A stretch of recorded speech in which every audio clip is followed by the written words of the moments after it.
These real-life true 911 calls show the darkest corners of the human psyche, exposing the pure evil lurking. With cold-blooded killers to home invasions gone wrong, let's uncover the sinister reality behind these disturbing 911 calls. In January 2015, a Mount Pleasant teen, 16-year-old Matthew Fisher, ruthlessly stabbed 17-year-old Lucas Kavanaugh to death during a love feud over Fisher's girlfriend. Okay. Oh my gosh! Nanny! 911, what's the address of the emergency? 1625 Baptist Row, Rain. Oh my God! Please come now! Please come now! Please! Oh my God! Ma'am, Oh, take a deep breath. Okay. Listen to me. I am getting help to you. I need you to take a deep breath. What is the phone number you're calling from? 703.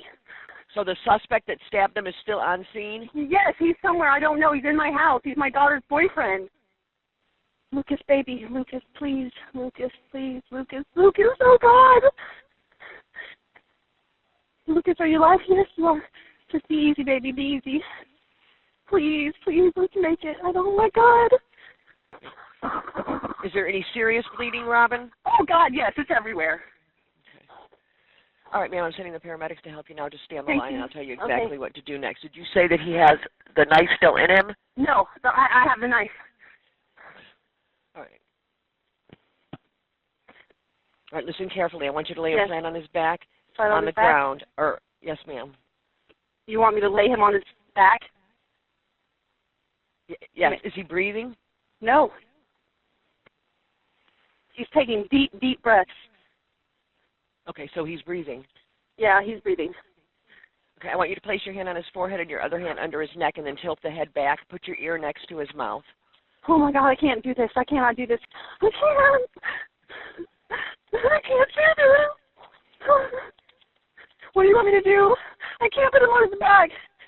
Ma'am? I just need you to roll him over on his back, okay? Okay. Okay, where is the suspect? Inside your house? He's inside my house with my daughter. Okay, where has he been stabbed? He's been stabbed right in his stomach. Matthew Fisher was at his girlfriend Natalie Brown's home on Baltusrol Lane when she received Snapchat messages from her friend, Lucas Kavanaugh. The three were all students at Wando High School. Fisher reportedly was upset with this interaction, and the two boys exchanged words on Brown's phone. Kavanaugh stated that he was not interested in stealing Fisher's girlfriend during this altercation, but Fisher had texted that Kavanaugh should come over and threatened to kill him. According to reports, Kavanaugh then went over to the Baltusrol home and charged at Fisher. The boys fought and broke away from each other briefly, which was when Fisher stabbed the victim fatally in the stomach with a knife. I didn't mean to kill him, I just didn't get him up. Fisher's defense had argued that he had stabbed the victim out of self-defense and that he had started the fight by charging towards the defendant. Natalie Brown, however, testified that Fisher had been the aggressor and that he had banged on Kavanaugh's car hood before their fight. His defense also fought for a lesser sentence, contending that he inappropriately used the knife to defend himself due to mental illness. The killing reportedly rattled the neighborhood and fellow students at their shared high school. The sentencing hearing took place in a Charleston County courtroom where Matthew Fisher pleaded guilty to voluntary manslaughter in 2017 and was sentenced to at least 15 years in prison without parole. Fisher offered heartfelt and teary apologies to the victim's family. "I'm sorry. I live with this every day. I'm sorry. I don't know what I can say," he said. From us and Matt, I would like to convey to you how incredibly sorry we are, said an emotional Joey Fisher, father of the defendant. According to statements at his memorial, Lucas Kavanaugh dreamed of studying automotive engineering and design at the University of Cincinnati.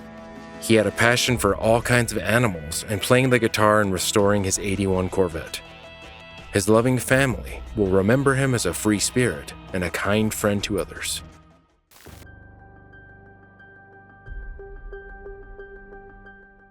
In the early hours of September 23, 2015, 29-year-old Mark Van Dongen woke up in the bed of his ex-girlfriend's apartment in Bristol, England.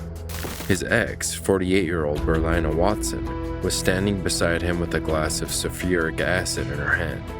She told him, "If I can't have you, no one can," and threw the acid in his face. Mark ran out into the street screaming as the acid ate through the flesh on his face and burned down his body. Thomas Sweet was smoking a cigarette in his garden and heard Mark's cries for help. He grabbed a golf club before going to investigate and made the following call to emergency services. Ambulance service, what's the address of the emergency? Hi, I'm not sure. I've just met a man who... What's the address, my love, first, please?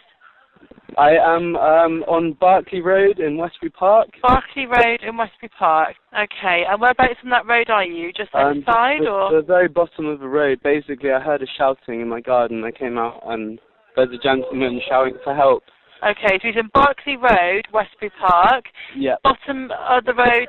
Okay, bear me a second. Good. Okay, so he's actually in the road, is he? Yeah, he is. Yeah. Mate, it's okay. Okay, my love. Tell me exactly what's happened. I was in my garden having a cigarette and I heard a gentleman shouting from a distance away. I went out into my road to investigate and basically he's just shouting for help and... Can you ask him what's happened? I'm not sure what's happened. Excuse me, mate. Excuse me. Hello? Yeah. What's happened, please? Somebody threw acid over there. Can you see Someone that? threw acid over his face, apparently. Said acid thrown over his face? Yeah. Okay, bear me a second. Is the attacker still nearby? Is it, who did it to you, please? My ex threw His ex. All right, my love. Is she still there? Has she gone? Is he or she still here? I don't know. He doesn't. That's okay. That's all right, my love. Don't worry. Yeah, no, okay. he's on the way. So you had acid thrown over his face? And body, yeah. More neighbors came to help and they took Mark, who was wearing just his underwear, inside and tried to wash the acid off his body. When paramedics arrived, Mark asked them if he still had eyelids. Whilst being transported to the hospital, Mark named his attacker by pointing to a tattoo on his stomach that said Berlina and urged authorities to check on his new girlfriend in case Berlina would go after her. Mark Van Dongen and Berlina Wallace had dated for around 5 years, but Mark had ended the relationship a month before he was attacked. Mark Van Dongen had moved on and found a new girlfriend, but Berlina was enraged. She tried to blackmail Mark, threatened to end her life, and made multiple calls to Mark's new girlfriend, which led him to report her to police. The night before he died, Mark had gone to Berlina's apartment to make it clear that their relationship was over, but he made a decision that would change his life and decided to stay the night. Much of Mark's skin had to be surgically removed and he was in a coma for 4 months. He suffered septic infections and his lower left leg had to be amputated. When Mark came out of the coma, he was traumatized by night terrors and PTSD and unable to communicate for months. After throwing the acid at Mark, Berlina Wallace sat on her sofa and telephoned a friend. After her arrest, she claimed that Mark had poured the acid into the glass with the hope that she would drink it and told officers that she believed it was only water when she threw it at him. However, searches on her computer about death from sulfuric acid proved the attack was premeditated. Mark gradually lost the use of all muscles in his body, and by November 2016, he was paralyzed from the neck down. Shortly after this, Mark was transferred to a hospital in Belgium where in circumstances such as his, euthanasia is legal. Mark would need extensive surgeries for the rest of his life, including one that would likely leave him unable to speak. With the understanding and arrangement of his family, Mark Van Dongen applied for euthanasia, which was granted on January 2, 2017. Mark Van Dongen passed away in Belgium. Berlina Wallace was charged with murder in addition to throwing a corrosive substance with intent, but kept up her story of thinking the acid was water throughout her trial. In 2018, Berlina Wallace was acquitted of murder but was convicted of throwing a corrosive substance with intent. The judge called her actions an act of pure evil and handed her a life sentence, the first of its kind in the UK.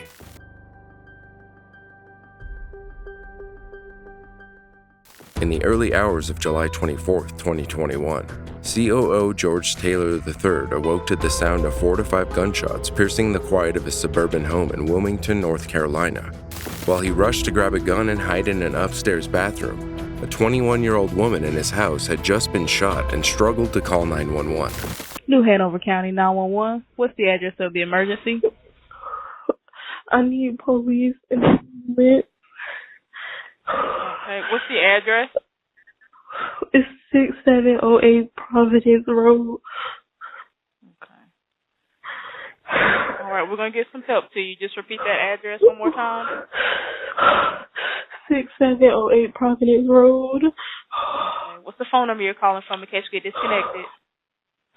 I don't know. All right, what's your name? Okay, sorry. Okay. Oh, it's a lot of blood. Okay, did that happen tonight? Yes. Okay. All right, just stay on the line, okay? Okay, are you alone? No. How old are you? 21. Okay. Oh, God. Okay, just stay. When did this happen? No, just now. All right, is the assailant still nearby? I don't know. How far are they? Okay. All right, we have them coming to you. Is there any serious bleeding? Yes, it's a lot of blood, please. What part of the body was injured? Oh, my arm and my shoulder. All right, I'm sending the paramedics to help you now. Just stay on the line, and I'll tell you exactly what to do next, okay? All right, I'm going to tell you how to stop the bleeding. Listen carefully to make sure we do it right, okay? Get a clean, dry cloth and towel. Tell me when you have it, okay? Oh, God. Did you hear what I said? I'm tired.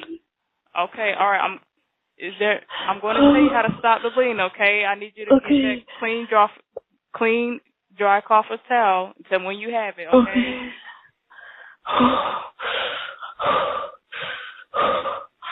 Okay. All right, do you have it? Michaela, you still there? Yeah, I'm sorry. I'm trying to get up. They are? No. Okay. What do they look like? It was dark. Say that again?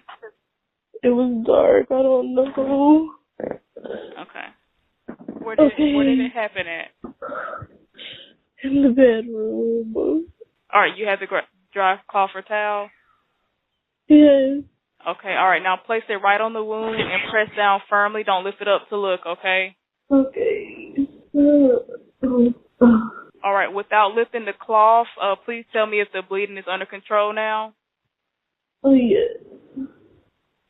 Say it again. Yes. All right, help is on the way, and from now on, don't have anything to eat or drink. It might make you sick or cause further problems. Don't move around unless it's absolutely necessary. Just be still and wait for help to arrive, okay? Okay.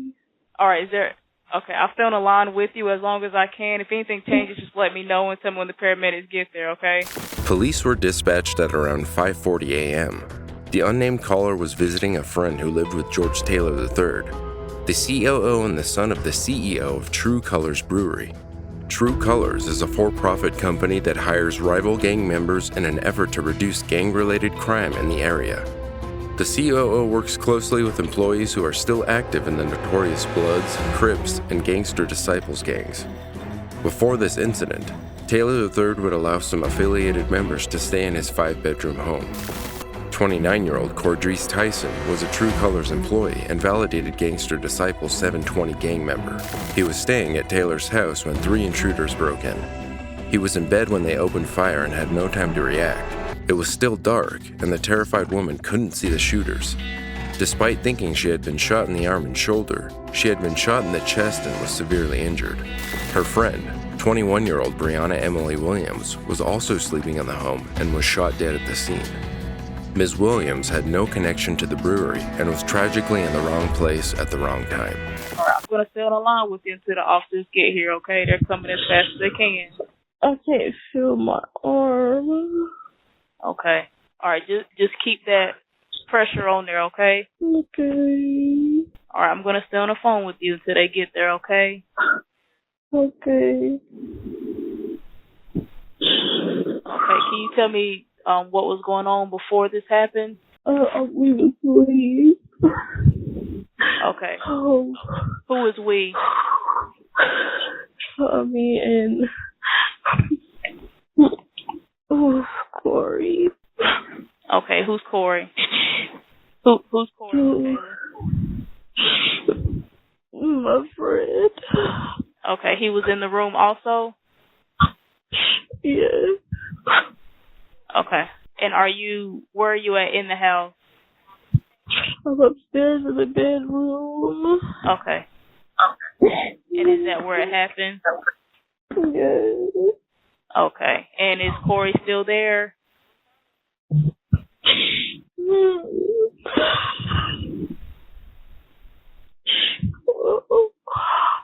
said he's I don't know. Okay. I don't know. Okay. All right. You're doing good. Okay. I know this is a lot of questions. I know it's a lot going on, but we have help coming to you. Okay. I'm just getting this information for the officers. The injured woman had been dating the gang member, who had a colorful life even before he joined True Colors. In 2018, Tyson was arrested for firing into a home and assaulting a woman with a firearm. Then, he was arrested in connection with the shooting of a teenager in another home owned by the Taylors in November 2019. Following the 2019 shooting, he was charged with possession of a firearm by a felon, a local ordinance violation, and going armed to the terror of the people. By now, the caller had been on the phone with the 911 operator for nearly 10 minutes. Emergency medical services were nearby, but they couldn't enter the residence to assist with the woman until police arrived and secured the building. Oh God, where are they? They're coming as fast as they can. Okay. We have EMS in the area. They're waiting on the cops to get there, but we do have EMS in the area. They just want to make sure everything is clear at the scene. Okay. Okay. Do you know if Corey is the one that shot you? No, he's not. He's getting shot at. Okay. Y'all were getting shot at? Yes. But you don't know by who? No. Okay. Oh, please. Okay. They're coming. Okay. Oh, I can't feel my arm. Okay. All right. Just keep that pressure on there, okay? Okay.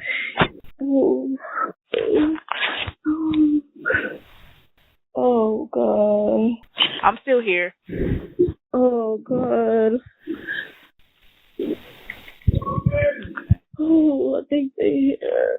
Okay, I'm going to tell them. Just let me know when they're right there, okay? I'm upstairs. I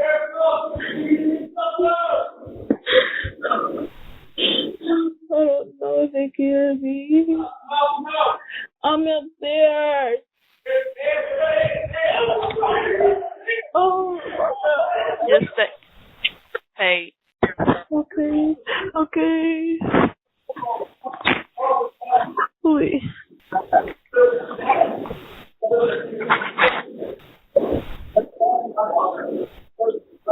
Oh, that's the owner. That's the owner of the house. Oh, God. Who's the owner? George. They talking to him. Okay, okay. Is the officer with you yet? No, it's taking forever. Okay, okay. Trying. After what seemed like hours, New Hanover County Sheriff's officers entered the Providence Road home. Inside, they found the CEO's son still hiding in the bathroom with a shotgun and a handgun. No. It's somebody else in here. Please open the door. I can't move. I can't move. She can't move and they're trying to get it. Yes. He's not responsive. He's not responsive. Yeah.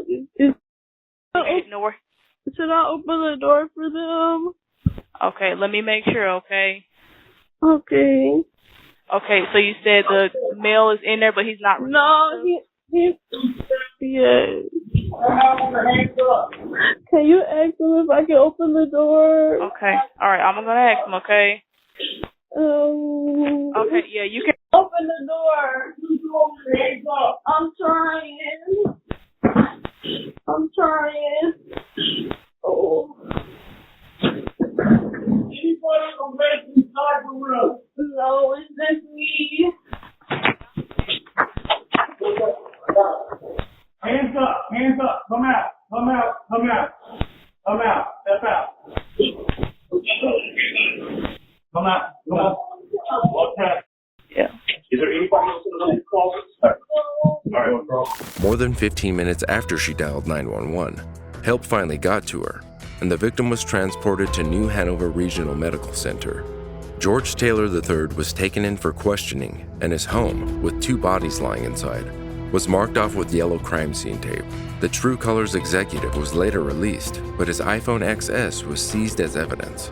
Call logs showed that he had called Tyson and another man when the shootings occurred, but not 911. The homeowner also wouldn't give consent for police to look at his home security footage from the morning of the shooting.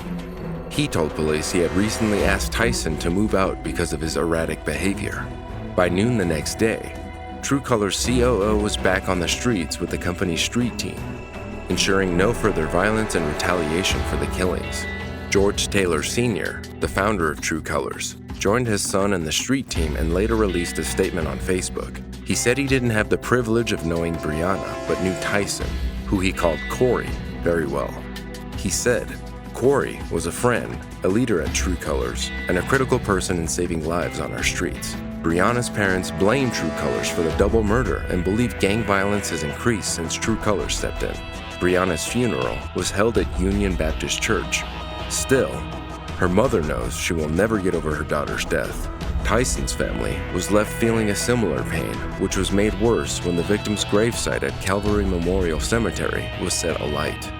After public appeals for help, police apprehended and arrested all 3 suspected shooters. Dyrell Green, Raquel Adams, and Almonte Bell were each charged with 2 counts of first-degree murder, 1 count of attempted first-degree murder, and 2 counts of felony conspiracy. Their trials are pending. True Colors said the shooting only reinforced the importance of their mission. In September 2021, their first beer hit the shelves and is proving popular across North Carolina.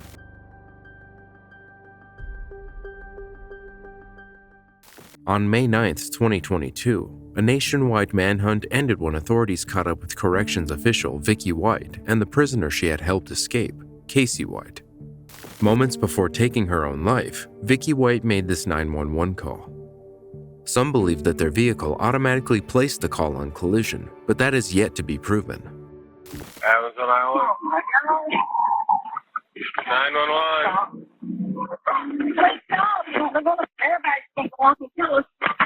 Hello? God. Airbags are going off. Let's get out and run. Let's stay to the hotel.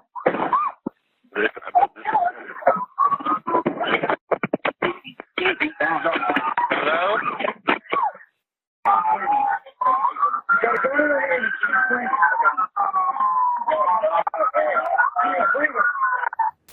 The pursuit started when the pair fled a detention center in Lauderdale County, Alabama on April 29th.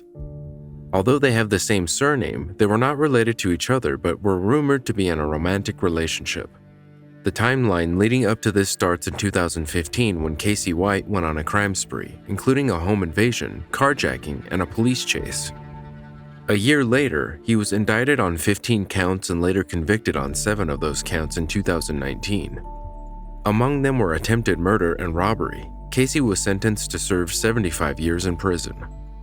At the beginning of 2020, while Casey was serving out his sentence at the William E. Donaldson Correction Facility in Jefferson County, Alabama, he allegedly confessed to the 2015 stabbing death of 59-year-old Connie Ridgway in Lauderdale County. He was then charged with 2 counts of capital murder and brought to the Lauderdale County's detention center in October 2020 to be arraigned. However, Casey pleaded not guilty. At this jail, he came into contact with Vicky White, who was working as the Assistant Director of Corrections for Lauderdale County. Authorities learned that Casey White had planned to escape the jail and take a hostage at one stage. The sheriff said, "We shook him down and we did find a shank in his possession. A shank is a prison knife, and we retrieved that. We immediately had him shipped back to the Department of Corrections." Casey and Vicky remained in touch via phone over the next 2 years. In February 2022, 38-year-old Casey was taken back to the Lauderdale Detention Center for further court hearings in the murder case. This was when he and 56-year-old Vicky formed a special relationship. The sheriff said the woman gave the inmate extra food and special privileges. The widow, with no children, was considered an exemplary employee at the detention facility. Then, in the weeks leading up to the incident, she announced her sudden plans for retirement on April 29th. None of the retirement fund paperwork had yet been processed. On April 18th, Vicky sold her home for $95,550, well below half of the market value. She lived with her mother for about 5 weeks before this. The employee additionally took out money from multiple banks, went shopping for men's clothes at a local department store, shopped in an adult store, and purchased an orange 2007 Ford Edge vehicle, allegedly using a false name. 10 days from the sale of her home, the 56-year-old spent the night at a Quality Inn hotel in Florence, Alabama. She positioned the new vehicle in a parking lot about 10 minutes from the detention center. The next morning, on April 29th, at about 9:30 a.m., Vicky White told another deputy that she planned to take Casey White to a mental health evaluation in court, and then would seek medical attention because she wasn't feeling well. In fact, there was no evaluation or hearing scheduled that day. Surveillance video shows Vicky leading Casey White wearing an orange jumpsuit and shackles into a patrol car and driving away. The pair leave alone, despite jail policy that says 2 deputies always accompany inmates. Florence City Council member Bill Griffin was out shooting a commercial for his council district and waved at Vicky White as she drove past him with Casey White. She drove the patrol car from the detention center to a nearby shopping center parking lot and left it there, swapping it out for the Ford Edge. The patrol car was later found abandoned in the parking lot about an hour and a half later by someone on a lunch break. This raised the alarm for the woman's safety, so officers at the jail tried to reach her, but her phone kept going straight to voicemail. Soon after, they realized Casey White had not returned. That same day, unaware of its origin, tow truck driver Robert Kimes transported the abandoned Ford Edge to a local tow lot after finding it in the middle of the road about 2 hours away in Williamson County, Tennessee. Finally, at around 3:30 p.m., officials realized Vicky and Casey White were missing. The Lauderdale County Sheriff's Office put out an alert just before 6 p.m. 3 days later, the U.S. Marshals Service offered up to $10,000 for information leading to the capture of Casey White. Vicky White was described as missing and endangered. On May 2nd, 4 days after, a warrant was issued for Vicky White, charging her with permitting or facilitating an escape in the first degree. Video footage captured Vicky White driving the patrol car straight from the detention center to the parking lot, making no stops in between, indicating that there was planning involved. By the 5th day, the Marshals Service released images of the orange Ford Edge that the fugitives were last seen driving, along with descriptions of the pair. Casey White was described as 6'9" and about 330 pounds, and Vicky White was described as 5'5" and about 145 pounds. The Marshals then added a $5,000 reward for information leading to Vicky White's capture. The public was cautioned not to approach them as the subjects should be considered dangerous and may be armed with an AR-15 rifle and a shotgun. Meanwhile, Casey and Vicky White drove a Ford F-150 to a car wash about 175 miles north of Williamson County, Tennessee, their last known location, to Evansville, Indiana, and left the vehicle on the premises. According to authorities, they switched into a Cadillac vehicle and drove away. On May 4th, local police were called to the car wash about the abandoned Ford F-150. The vehicle was towed away from the premises. The Lauderdale County Sheriff's Office also announced that Vicky White was no longer employed. By the next day, the search intensified. The U.S. Marshals Service released images of Casey White's distinctive tattoos, some of which are affiliated with the Alabama-based white supremacist prison gang Southern Brotherhood. A tattoo on his back depicts a Confederate flag with the word Southern Pride, and a tattoo on his chest depicts a shield emblazoned with the letters SB, a Nazi swastika, and the letters SS, in the lightning bolt style of the infamous Nazi paramilitary group. The service additionally released further images of the orange Ford Edge the fugitives were believed to be driving, noting damage to the left rear, which the Tennessee tow truck driver recognized as the car he towed away nearly a week earlier. He texted his boss at about 9:30 p.m., and his boss alerted the Williamson County Sheriff's Office of the possible connection. At about 11 p.m., U.S. Marshals found the Ford Edge in the tow lot and confirmed it was the one used by the couple. Parts of the vehicle, including the damaged left rear, appeared to be spray painted. With no new leads by day 8, another warrant for Vicky White's arrest was issued, accusing her of second-degree forgery and identity theft for her alleged use of an alias to purchase the Ford Edge. That Monday, May 9th, authorities released the car wash surveillance video showing the suspects leaving the Ford F-150 and getting into a Cadillac vehicle. An Evansville police officer then spotted the Cadillac vehicle at a Motel 41 and alerted other investigators. The fugitives had been staying at the accommodation in an attempt to lay low for a while and had paid for a 14-day stay. Investigators began surveillance of the motel and observed Vicky and Casey White exiting the building and getting into the Cadillac. Police began to pursue the vehicle, and the fugitives fled north on US Highway 41 in the Cadillac. In the pursuit, Casey White and Vicky White drove onto a grassy field and parking lot near Anchor Industries. A law enforcement officer rammed a vehicle into the car, flipping it onto its side in a ditch. Once officers reached the duo in the car, they took Casey White into custody and found Vicky White with a gunshot wound to the head, which investigators believe to be self-inflicted. She died in a hospital that night from her injuries. The Indiana coroner's office ruled her death a suicide. During his arrest, Casey White referred to Vicky White as his wife, although they were not believed to be married. He said he did not shoot her. Investigators found 4 handguns, a semi-automatic rifle, 3 magazines, wigs, and about $29,000 cash in the vehicle.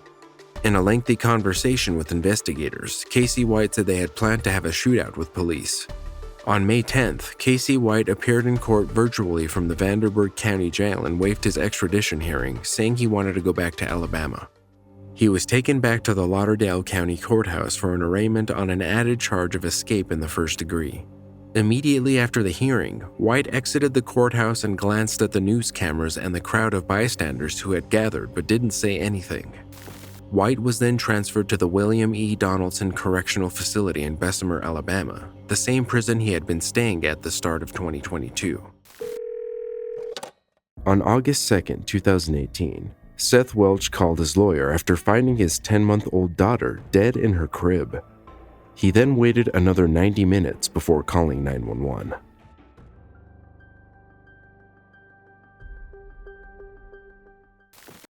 How long ago did you find this child? It's about an hour and a half. I was waiting. I called my lawyer first thing to ask, what's the next thing I could do. And they said, wait till they're here to call, the police and get that going. Basically, it got to the point where I was waiting so long, I just kind of went ahead and did it anyway. And they're almost here.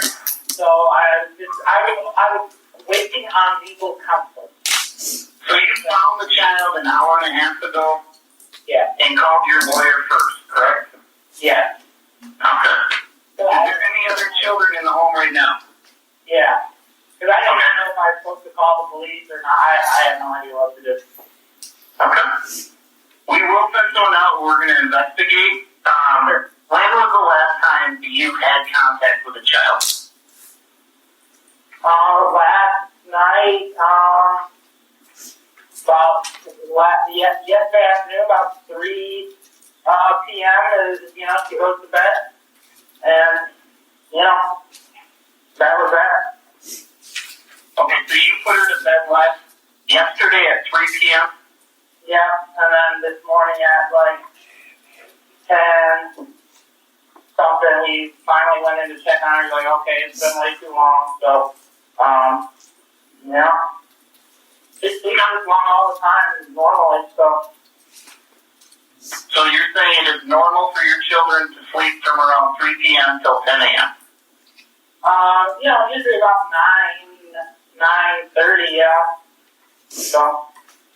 They sleep from 3 p.m. to, I'm just typing in a couple things here. Sure. What time do they usually have dinner? This is my infant. They're not all, they don't all kind of run off the schedule, but she basically eats and, she's up for a half hour after that, and then she goes down for bed. Okay. And how old are the other children? 4 and 2. And there's 2 other children? Yeah. And they're at home right now, right? Yep. And you said when you found her, she was already believed to be deceased, a lawyer? Yep. Do you believe she was beyond help already? Oh, yeah, she was sorry.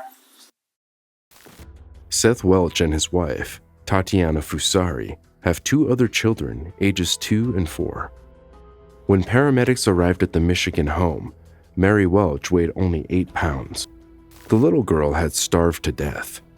The mother told investigators that she breastfed the infant, who had also started eating some solid foods, before going to her second shift job at McDonald's, but neither parent fed the girl after that. They also didn't go into the 10-month-old's room until the next day. Seth posted about the baby's death on Facebook saying, "Heart is about shattered right now. Woke up to Mary dead in her bed this morning.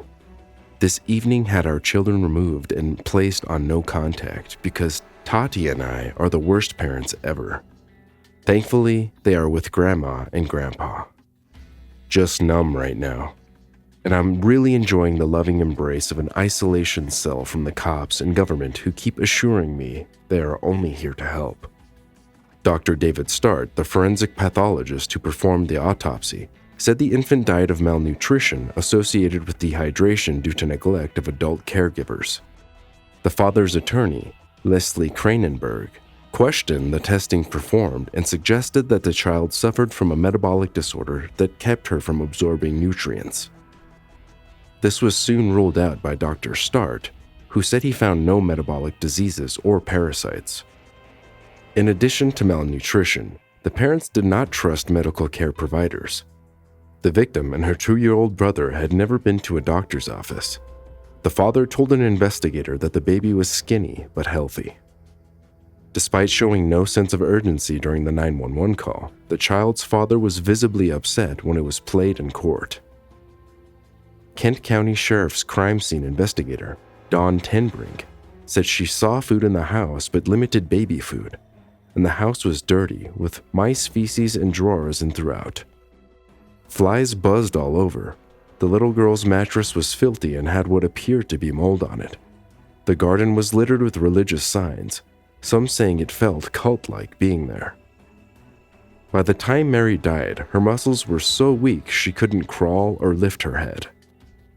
Child Protective Services has been in contact with the family dating back to 2014 after THC was found in the system of their eldest newborn child. The couple was initially charged with homicide felony murder in August 2018. The video of their reaction to the charge subsequently went viral, as did Seth's obsessive religious Facebook rants. I'm not opposed to medicine or doctors. I'm opposed to bad medicine and doctors that are just, well, that aren't really doctors. They're just like, they're almost just, they're priesthoods of the medical cult. They're priests of the medical cult. You know, they have a certificate from some training camp somewhere that says, you know, they got this test score, but that doesn't mean that they know, like, about the human body and stuff like that. In June 2020, Seth Welch was convicted of first-degree murder and sentenced to life in prison. In 2021, Tatiana Fusari testified that her husband was abusive and would sexually and physically abuse her. She stated that she was not permitted to take her daughter to a doctor and blamed the abuse for not being able to provide care for Mary. I was nursing her still, and I was feeding her. At this point, it was more of the formula for Meyer and more of the Meyer fruits and vegetables. However, Tatiana claimed she didn't notice that the infant was unhealthy, nor did she know what caused her death. In November 2021, the mother was also sentenced to life without the possibility of parole for first-degree murder. She was additionally sentenced to 15 to 30 years on the charge of first-degree child abuse.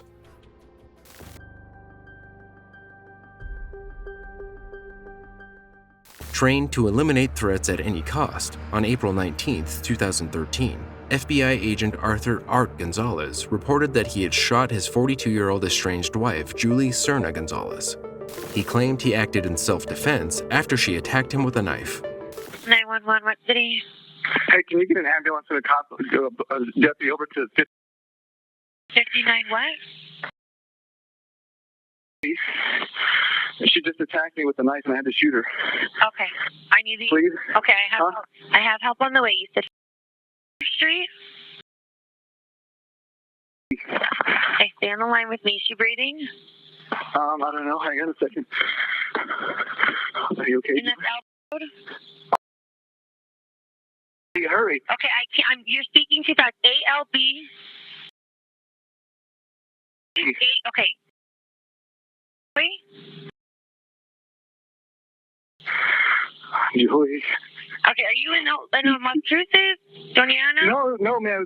Stafford, Stafford, Virginia. Okay, this is for Las Cruces, New Mexico. I'm sorry. Are you located in Las Cruces, New Mexico? I'm in Virginia. You're in Virginia? Yeah. Okay, I need you to stay on the line with me. I'm calling 911 on my cell phone as well. Give me one moment, okay? I have help on the way. Give me 1 second. Thank you. I need someone. Can you send a deputy and an ambulance to... My wife just attacked me with a knife and I had to shoot her. And where's your gun at? I'm sorry? Where is the gun? It's on my holster. I'm an FBI agent. Please hurry. And you're an FBI agent? Yes, ma'am. Okay, where's your weapon at right now? I need it secure. It's on my holster. Okay, can you secure your weapon? Yes. What do you mean? Can you put it somewhere? I've already got help on the way. Fire, police, and rescue. I'll put it right on the counter. Okay? Absolutely. And then I want you to go. Is anybody in the house? No, just me. It's just you and your wife? Yes. Okay. And she attacked you with a knife first? Yes. Okay, can you go get... She got me in the arm. Okay, I'm going to get you over there with it. Okay, I want you to get her on the floor flat. And we're going to... Okay, tell me if she's breathing. It doesn't look like she is. Not breathing? Okay, can you get her flat on the floor? And I'm going to start CPR instructions with you, okay? Okay. 43-year-old Art told investigators that he was surprised to find his estranged wife in his kitchen. He had taken the day off, had lunch with a friend, and gone home. To his surprise, Julie was there. The couple exchanged words, and before he knew it, she'd allegedly lunged at him with a knife. The 43-year-old fired 4 bullets into her chest, killing her instantaneously. He immediately called 911. The couple met in 1995 while Julie attended college in northern New Mexico. Soon after, they tied the knot. The couple also welcomed 2 boys. The children kept Julie busy at home, except for a few months each fall when she'd help out at a local Halloween store. Art later joined the FBI as a field agent in California. Julie's previous boss, Kim Scott, and co-worker Leah Lucero were suspicious of Julie's husband. According to Lucero, Art wasn't a friendly man. He said he would call my cell phone repeatedly if he couldn't get a hold of Julie. Redial, redial, redial. And he would yell into the phone at me. Art would also show up at the store often as many as 4 times a day. However, the FBI agent insisted that his wife had a drinking problem. According to him, Julie was so unstable that she'd almost attacked him with a knife once before. So you guys have been together since you started your FBI career, all the way through. Okay. As a matter of fact, we got married the first month I was in it. What kind of relationship did you have with your wife? Excellent, up until the point that 4 years ago it was.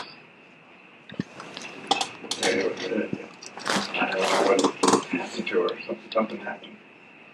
4 years ago, it was nightmarish.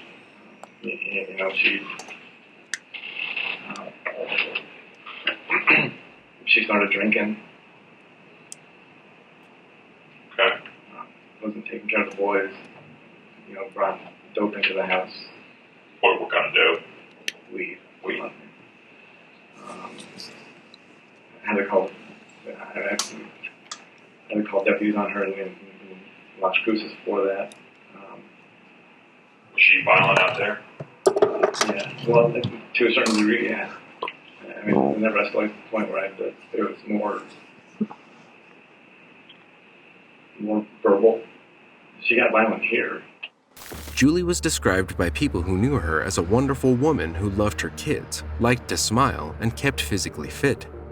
The victim's parents were heartbroken over their daughter's brutal death. It's kind of like ping pong. You get your hopes up that it's going to be resolved, and you hope the resolution is favorable. You hope for justice to be served. Described her to be gentle.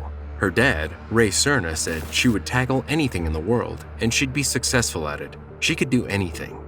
Almost a year after Art shot and killed Julie, the 18-year-old FBI veteran stood accused of voluntary manslaughter. Art maintained that he did not plan to kill his wife, but felt compelled to protect himself after she violently confronted him with a weapon in hand. Those who supported Julie did not buy his story. Commonwealth's attorney Eric Olson argued that Julie was killed without justification. Art manipulated the crime scene to fit his story, including placing a knife in her hand after she died. Olson described what he claimed was a clear case of unjustifiable homicide. He argued that by the time Art Gonzalez filed for divorce, he was already deeply in love with a young woman in her 20s, Kara Cast. According to testimony, Art and Cast stopped dating toward the end of that year after he learned that Cast was dating another FBI agent, who she eventually married. But by March of 2013, Cast was back in his life, and he was happy. Olson suggested that on that fateful day, the couple's argument was sparked by Julie's discovery of Cast's undergarments in the bedroom and feared that might hinder his custody efforts. 2 lengthy jury trials ended with hung juries. Art Gonzalez was tried a 3rd time, this time on a manslaughter charge by Judge Sarah Denicky. She put forward that the defense had raised enough reasonable doubt that she was required by law to find Art Gonzalez not guilty.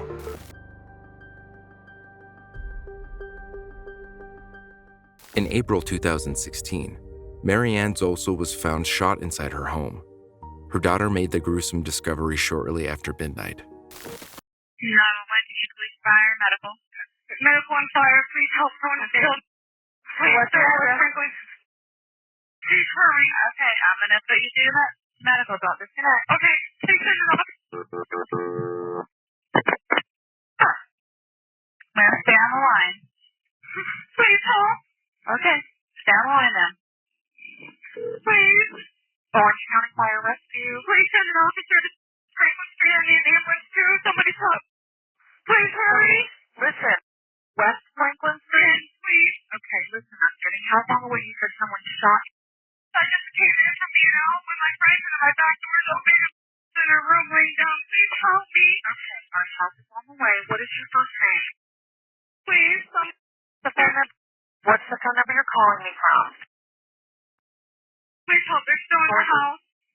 The people are still in the house? Yes, please. Help me. Where are you? I'm in the house. I'm in the kitchen. I just walked in and seen it. Please help. Okay, can you get out of the house? No, I have nowhere to go. I have no vehicle, nothing.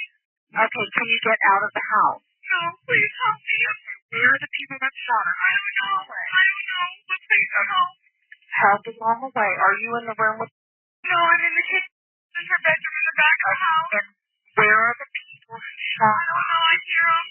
You hear them. Are you hiding? No, I'm in the kitchen. This was the only phone I had to call off of. Okay, can you hide? Can you put the phone with you and hide? No, it's a cordless. It's not a cordless.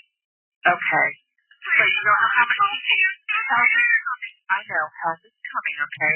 Think when you were with was she the only one in the house? Yeah, I seen her, yes, but I went in there straight in there because I could tell somebody's been... Okay. All right, help is on the way.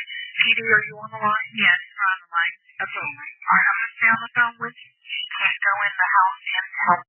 Stay on the line and listen to what you have to say. Okay, we have officers who's going on scene right now. They're here. The officers are there? Yes, ma'am.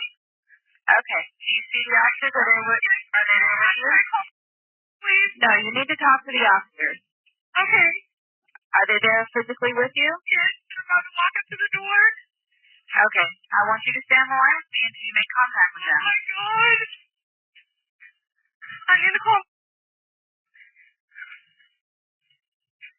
Are the officers at the door with you, ma'am? No, not yet. Okay. What is your name? Okay. Do you know who might have done this? No, ma'am. I just came in. Are there any vehicles that you don't recognize at your house? Anything like that? No, there's nobody here. Okay. How many people do you hear in your house? I don't know.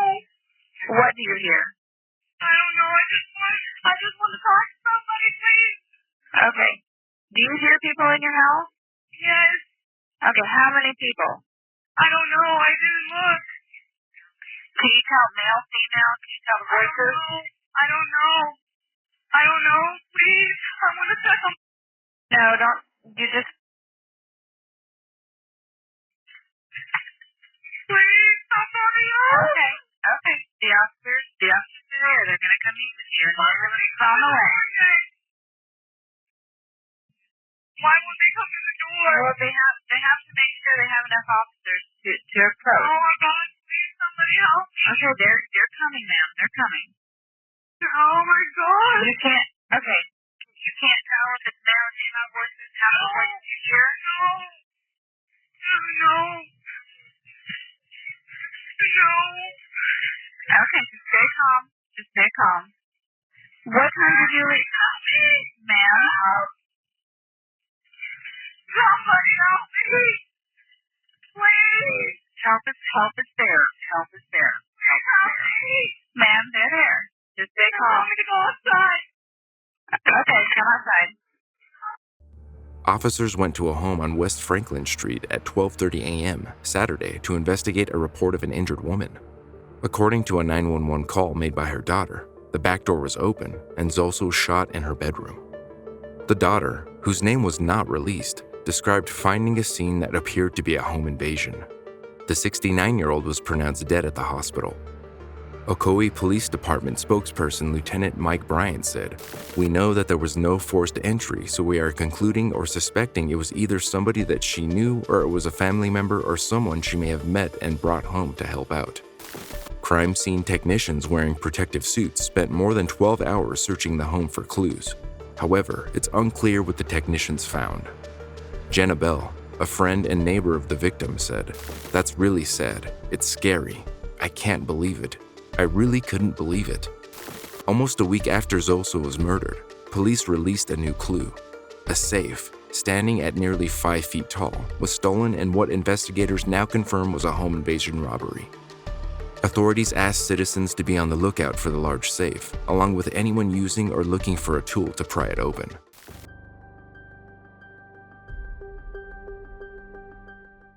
In the early hours of November 2nd, 2021, Henry Ruggs III was drunk driving at speeds up to 156 miles per hour with his girlfriend in his Corvette sports car before it slammed into the rear end of Tina Tinter's Toyota RAV4 on a residential street where the speed limit was 45 miles per hour. 23-year-old Tinter and her dog Max died from thermal injuries. The former Raiders star and his girlfriend were seriously injured. Oh my God. 911 emergency, Roswell 18841. Do you need police, fire, or medical? There was an accident here on Rainbow and Spring Valley Parkway. The car's on fire. The kids are trying to get people to stop to help. You said Rainbow and Spring Valley? Valley Parkway, yes. And did you witness the accident? The 6900 block of Spring Valley Parkway. Okay, and you said the vehicle is on fire, correct? It's on fire, yeah. What is your first name and last name? Lois Wright. Nellis? Oh my God, I can't get no one to help. The whole thing's on fire. I do have a call set up. Can I have you verify your phone number, please? Okay, and did you witness the accident or did you... I was in bed and heard it. You heard it? Yes, there was two cars. There's a truck over there, a white truck, and then the car's almost gone. Okay, so it's two vehicles that you saw in the accident? Yes. Okay, so it's a white truck? I did not see the accident. I'm looking at it, though. Okay, so you see a white truck, correct? Yes. Is it older or newer? I think it's a newer type one, I think. Okay. Oh no, where's he going? The vehicle that's on fire. Well, I thought that truck. Oh, he moved over off. Okay, the vehicle that's on fire. I have no idea what it is. All I see is flames. Okay, and it's almost all gone. Okay, all right. Any idea on drinking drugs or weapons for anybody? What's that? Do you know about any drinking drugs or weapons for anybody? Weapons? Yes, drinking drugs. No, the kids are just yelling for help. Okay, ma'am. We got a call set up. We'll go ahead. You believe somebody's in the vehicle? Now. What's that? Do you believe somebody's in the vehicle that's on fire? Yes, the way they were yelling, you can't get near it. Okay, we'll go ahead and let the fire department know. I'm going to go ahead and hang up, okay? Okay, they're only a couple blocks away. Thank you. And the car's gone. Okay. 911 emergency, Peralta 17124. Do you need police, fire, or medical? Fire, medical, bad accident. Where at, sir? Rainbow Spring Valley South. Okay, were you involved? No, I'm I live in the house on the street. There's a lady screaming for help in a Lamborghini. She's trapped. And there's a vehicle on fire. I need medical 4646. Is it just a Lamborghini involved, or is there? No, there's another vehicle on the Mullen Road that's in flames. So two cars on fire? No, one car on fire. Lamborghini is up on the curb. The Lamborghini is the one on the curb, not on fire? Correct. It looks like one of the people pulled from the Lamborghini is unconscious. And you said you don't know if that person is conscious? I have no clue. I know the lady screaming at him, talked to him and whatnot, but I'm not sure. How many people are you seeing out there, sir?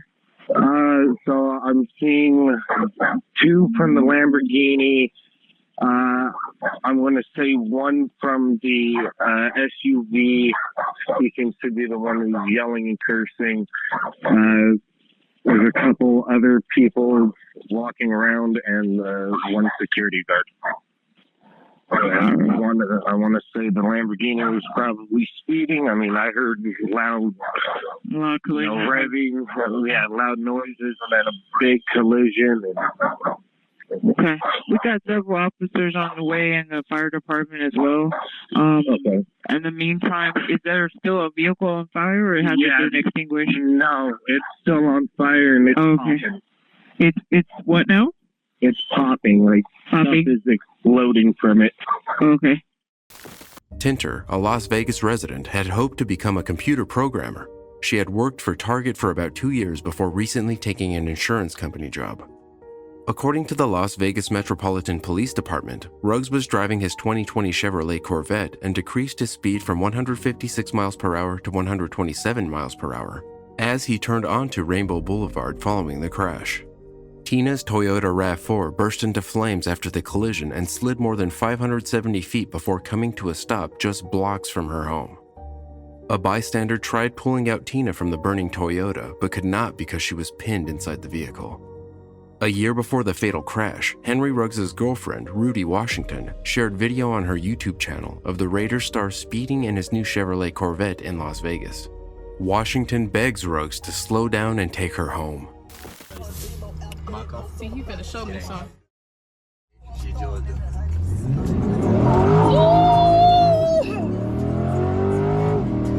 What you mean?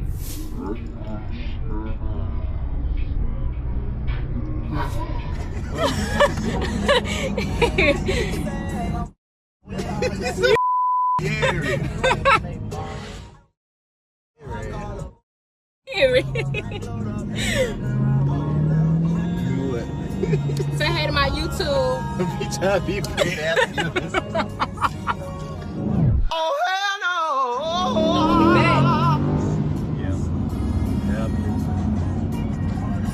You look good. You look scared. You look good. You look scared. You scared?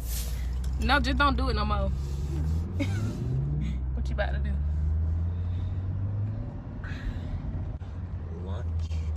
What that is? What that mean? Exactly what to say. What rocket do?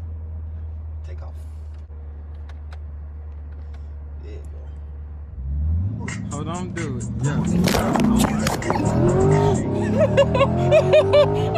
Wait, I zoomed in. Hold on. Slow down. Slow down. Slow down. Slow down. Turn your ass around. I dropped my phone. Turn down. You laughing, I'm for real. Oh, okay then. So when I do that, I can change it with the knob. Okay. Don't try stuff with me in here. Just... I wasn't trying stuff.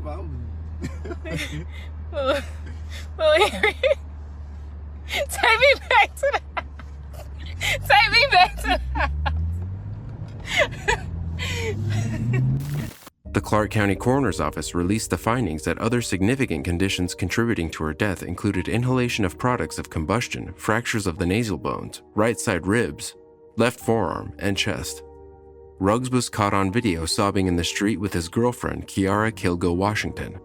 as Tinter's car was fully engulfed in flames.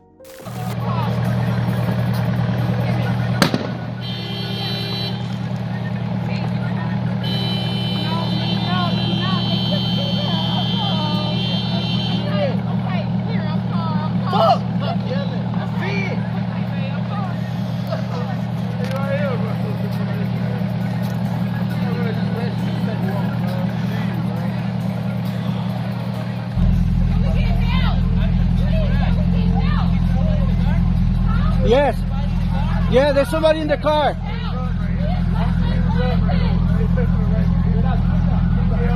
we get help? Can you please? They're getting, they're coming right now. He is not unconscious. Hey, look at me. Think about keeping, okay? Think about keeping, okay? You hear me? Look at me. Look at me. Hey, look, he's pressing right. He needs help anytime, bro. Hey, look. You see me? You see me?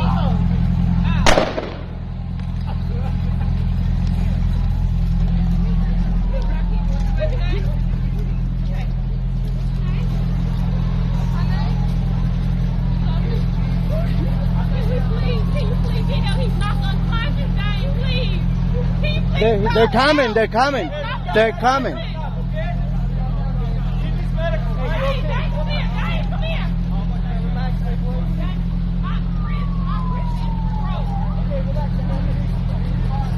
It's their fault. His girlfriend, Kilgo Washington, suffered a serious arm injury in the crash. Meanwhile, Ruggs was taken to a nearby hospital for non-life-threatening injuries. According to a prosecutor, the accused's blood alcohol content was shown to be 0.161, or more than double the legal limit. He was charged with felony counts of DUI resulting in death and reckless driving and faces up to 40 years if convicted. He was taken into custody and later released after posting $150,000 bail. Subsequently, Ruggs was placed under house arrest under strict conditions, including alcohol monitoring via a device attached to his leg. This season, the player was emerging as a star from the Raiders with 24 catches for a team-high 469 yards and 2 touchdowns. He had a 4-year, $16 million contract with the Raiders until he was swiftly cut from the team. Mia Galvin, a high school friend of Tinter, said she was a force to be reckoned with in the best possible way. She was never afraid to be herself. She never grew out of that.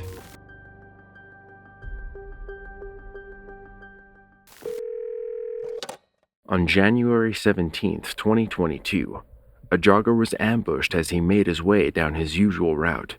But even though the incident was meticulously planned, the attacker was not prepared for what would follow. 911, what is the location of your emergency? Off of, I believe, Kings Highway.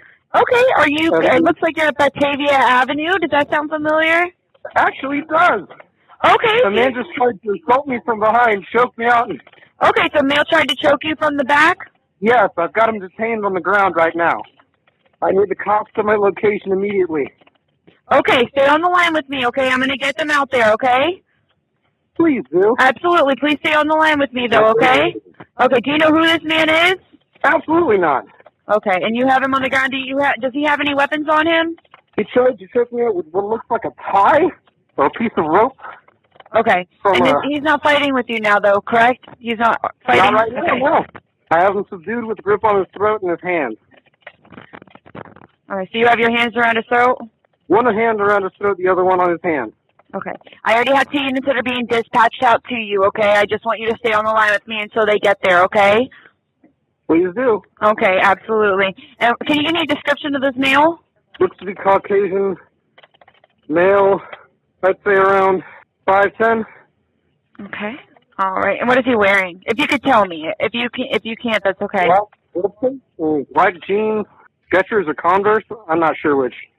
Okay, and about how old does he look? Older teens, younger 20s.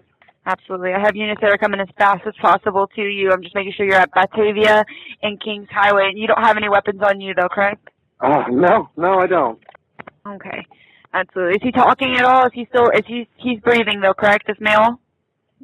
He's currently conscious and breathing. He's not resisting currently, but again, I also have my hand around his neck. Okay. Okay, you're doing a great job. I just want you to stay on the line with me until they get there. You may see them very quickly, okay?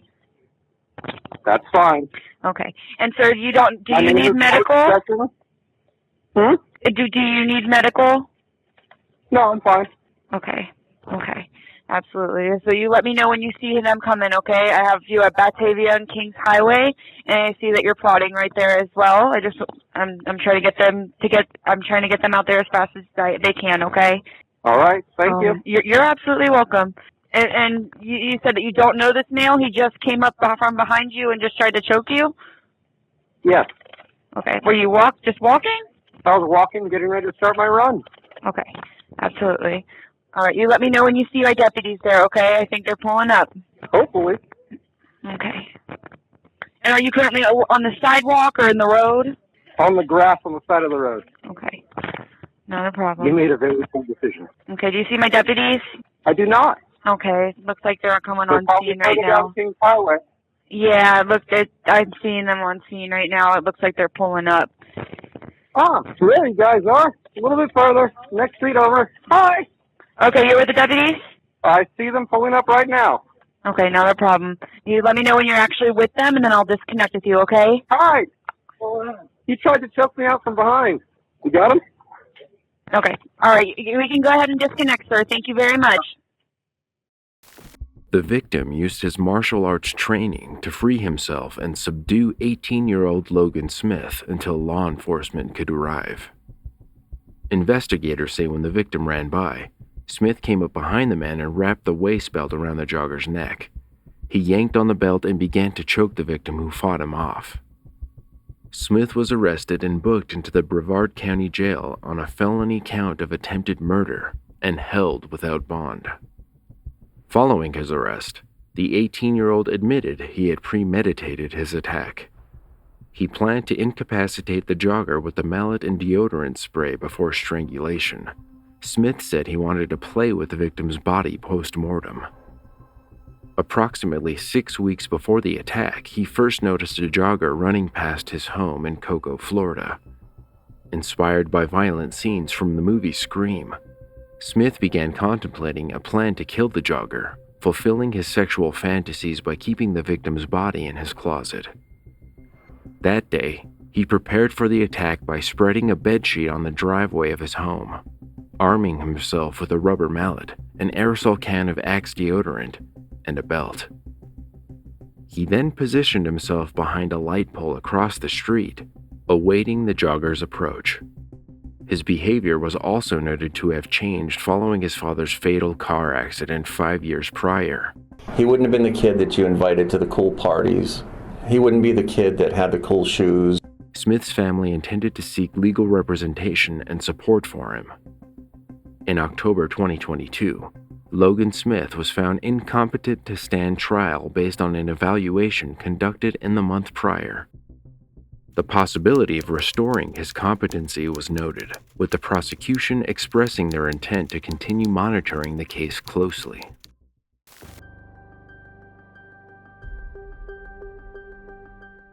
On March 4th, at around 11:15 a.m., a distraught Matthew Mikue called 911 and said he found his daughter, Haley, dead in her bed. Matthew told the dispatcher that Haley had fallen on the steps a week before during the call. 911, where's your my daughter's dead. Please just give me. What's the address, ma'am? Calm down. What's going on there? Yeah, please. Is there an apartment number or is that a house? It's a house. She's fallen from the house. Okay, what's going on with her? She's down on the steps like a week ago, and oh my God, she can't wake it up. What's that? How old is she? She's 3. Okay, and what's going on with her? Oh my God, the other day. What's that? God. Okay. Okay, what? The medics will be out there. What's going on? Oh my God, my baby is dead. Is she breathing at all? No, she's so stiff. Oh my God. Now, what's her name? Oh my God. Her name is Haley. What is it? It's Haley. Haley what? Her last name is Mikey. M-I-K-U. Oh my God. Okay, and what is your name? Yeah, my father. Same last name? Yeah, my father. What's going on? Okay, are you sure she's not breathing at all? I'm positive. She's gone. Okay. You don't try to do CPR on her? No, she's really good. Is there any kind of needles or anything around her? No. Okay, all right. So we'll be out there, okay? Just watch for him. Okay, thank you. You're welcome. Bye. Bye. When paramedics arrived at DeWalt Avenue, Haley Mikey was already dead. Police investigators said the child died from blunt force trauma. Canton Police Captain Jack Angelo said the toddler had bruising and cuts all over her body which appeared to have happened over time. There were also signs of fresh injuries. Further investigation into the surrounding circumstance of Haley's death revealed foul play. This led the detective to treat Haley's case as a homicide. Haley's grandmother, Karen Mikey, spoke out about the horrific death of the 3-year-old. How you're feeling right now? Disgusted, lost, not understanding why it had to be her. She was so sweet. She loved everybody. She was so funny. The last time that we saw her was just before Thanksgiving. And she was playing hide and seek with her uncle. And she kept saying, no. She liked playing with cell phones. She always had a smile on her face. She was beautiful. She was an angel. I mean, there's no reason that she had to die like this. How did you find out what happened? Her other grandma, Tracy, called me this morning and told me what had happened. And I couldn't believe it when she called me that she said that Haley was gone. And I said, what do you mean she's gone? Gone where? And she's like, she's gone. And I said, what do you mean gone? She's like, Karen, she's gone. She's died. She's dead. It's like, no, not Haley. She was only 3. She didn't even have a chance to see what school was about. She didn't get a chance to go to any doings at school. She's going to miss her prom. She's going to miss her first dance. She's never going to get married. She's never going to have her babies. She's never going to have what everybody else had. It's just not fair that she had to go. 23-year-old Matthew was charged with murder and child endangering for the death of his daughter. His live-in girlfriend, 21-year-old Jessica Bender, was charged with child endangering. Mikey's trial took place at the Stark County Courthouse. A jury found Matthew guilty of killing little Haley. He was sentenced to 23 years to life in prison. Bender took the stand and testified against her boyfriend. Haley's mom, who had full custody of her daughter, expressed how devastated she was over her death. Haley's grandparents felt that justice was served in their son's case. They spoke out about getting justice for the young girl. Karen said, she made everyone smile, she was a good little girl, she was beautiful. I guess anything else you would like to say about Haley that you want her, to be remembered by? Just that Grandma and Grandpa loves her. And we miss her. And I hope that someday she could be at peace and be rested once this is over with.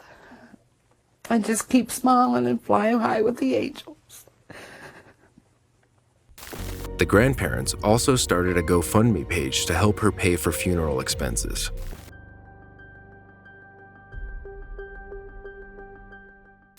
Around 1:30 a.m. on February 16, 2009, Howell L. Watkins Middle School band teacher Heath Miller was in bed with his wife, Morel, when a masked intruder appeared in their bedroom doorway.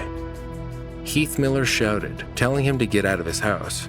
The intruder, who had a .40 caliber handgun pointed at him, ran.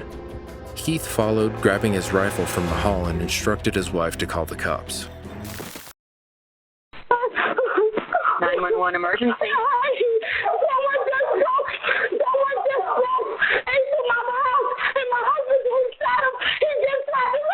Okay, ma'am.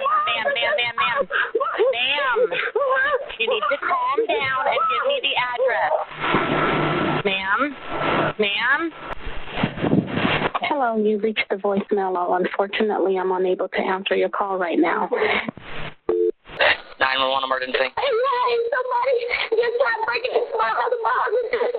Hello? Hello? I can't hear you, man. What's the address? Hello? 911 emergency. Hi. I was just trying to call.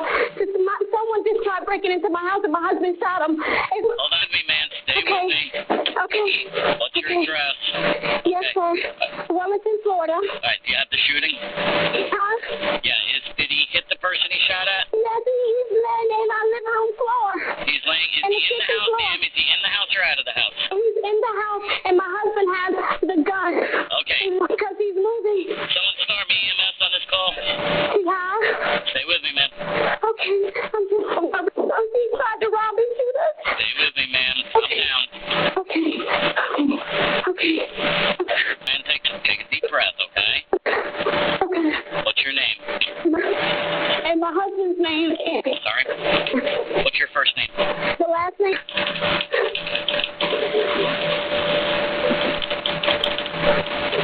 Is it a white male or a black male on the ground? It's a black male. Did he break in the house? Yes, sir. He came through the patio. My dog started barking.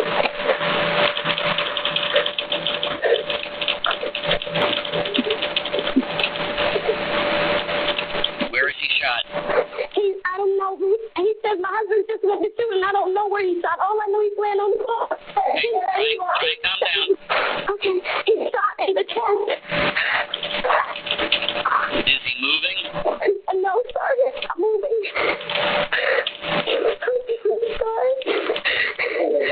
Okay. Does the person on the ground have a weapon? Huh? Yes, the person on the ground, he had a weapon. What kind of weapon did he have? He had a gun, and he came into our bedroom. Do you know where his gun is? No, baby, where's his gun? I don't know. He doesn't know where his gun is. Okay. He's afraid to go with it. No, try and calm down and stay away from him. I want you guys to stay far out of the line of fire of him. Okay. What kind of gun does your husband have? He has a rifle, and my husband has another type of gun. What kind of gun did your husband shoot this man with? Baby, what kind of gun did you shoot him with? 38 special. 38 special. Yes. The chest shot? Yes, it's registered in Belgrade and it's legal, and he shot him in the chest. That's okay, man. We're not worried about that right now. We just want to make sure you're safe, and we want to get help to the person on the ground. Okay? Yes, sir. And what's your husband's name? And what's his date of birth?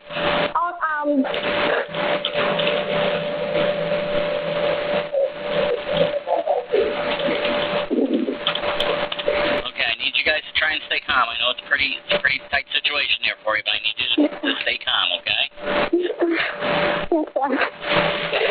What room of the house is this person laying on the floor in? He's in the kitchen by the patio door.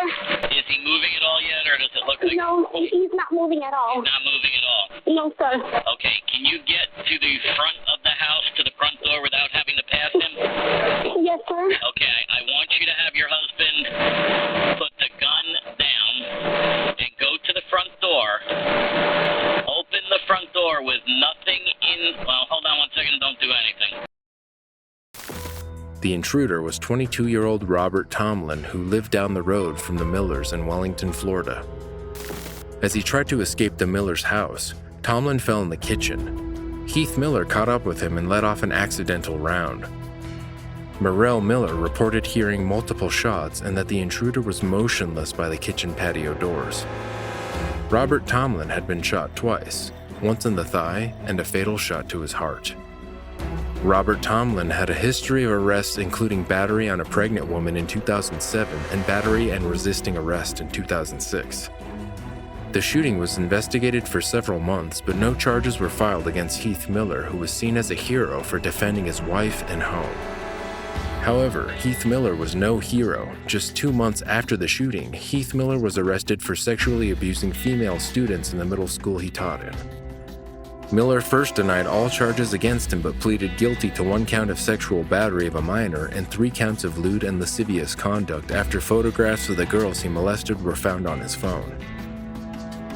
Keith Miller was sentenced to 13 years in prison, followed by 8 years of probation, and is forever barred from unsupervised contact with children.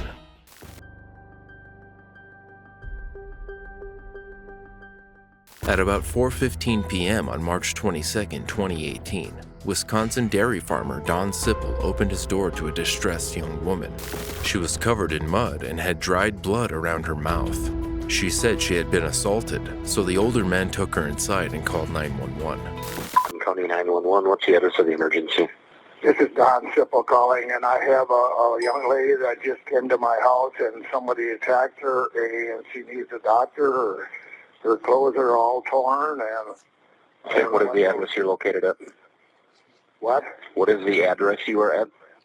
E7614, 430th Avenue. Okay. And is she injured? Yeah, she's injured. Her mouth is kind of got some blood around it, and her clothes are all torn. Okay. And she's by herself? She's by herself. She walked to my house here just recently. Okay. And can you ask her what her name is? Just hold on a second. Okay. What's your name, ma'am? What? You don't know? She's in kind of bad shape. She just says she don't know. Okay. Let me put you on hold. Do not hang up. I'm going to start some help, okay? Sure. All right, Don, you still there? Yes, I am. Okay. What is your middle initial? My middle initial? Yep. A. Okay. And your date of birth? 11/29/28. Okay. But it's a young lady that's here that needs help pretty quick. Yep, I have an ambulance and some officers started that way. Did she say who did this to her? Did she what? Did she say who did this to her? No, she said she was attacked, assaulted, and she's from Eau Claire. Okay. And Did she tell me her name? Did she say where this happened? No, I didn't discuss that. Okay. Do you want to stay on the phone with me, Don, or? Sure. Okay. So the ambulance is on the way? Yep, ambulance and officers are on their way. I'll stay on the phone with you as long as I can. Okay, I'll hang on. Okay. Coming for help. You're coming for help. So besides her bleeding from the mouth, do we know what other injuries she has? Does she look like she's injured anywhere else? Yeah, she looks a little bit, there's some other bloody marks on her leg a little bit. Okay. And her pants are all torn. Okay. And how old, if you had to guess, how old do you think she is? How old are you, ma'am? 19. 19, okay. The ambulance is coming. You're going to get help. And so she came on foot, correct? Yes. Okay. Yep, she just walked to my door. Okay.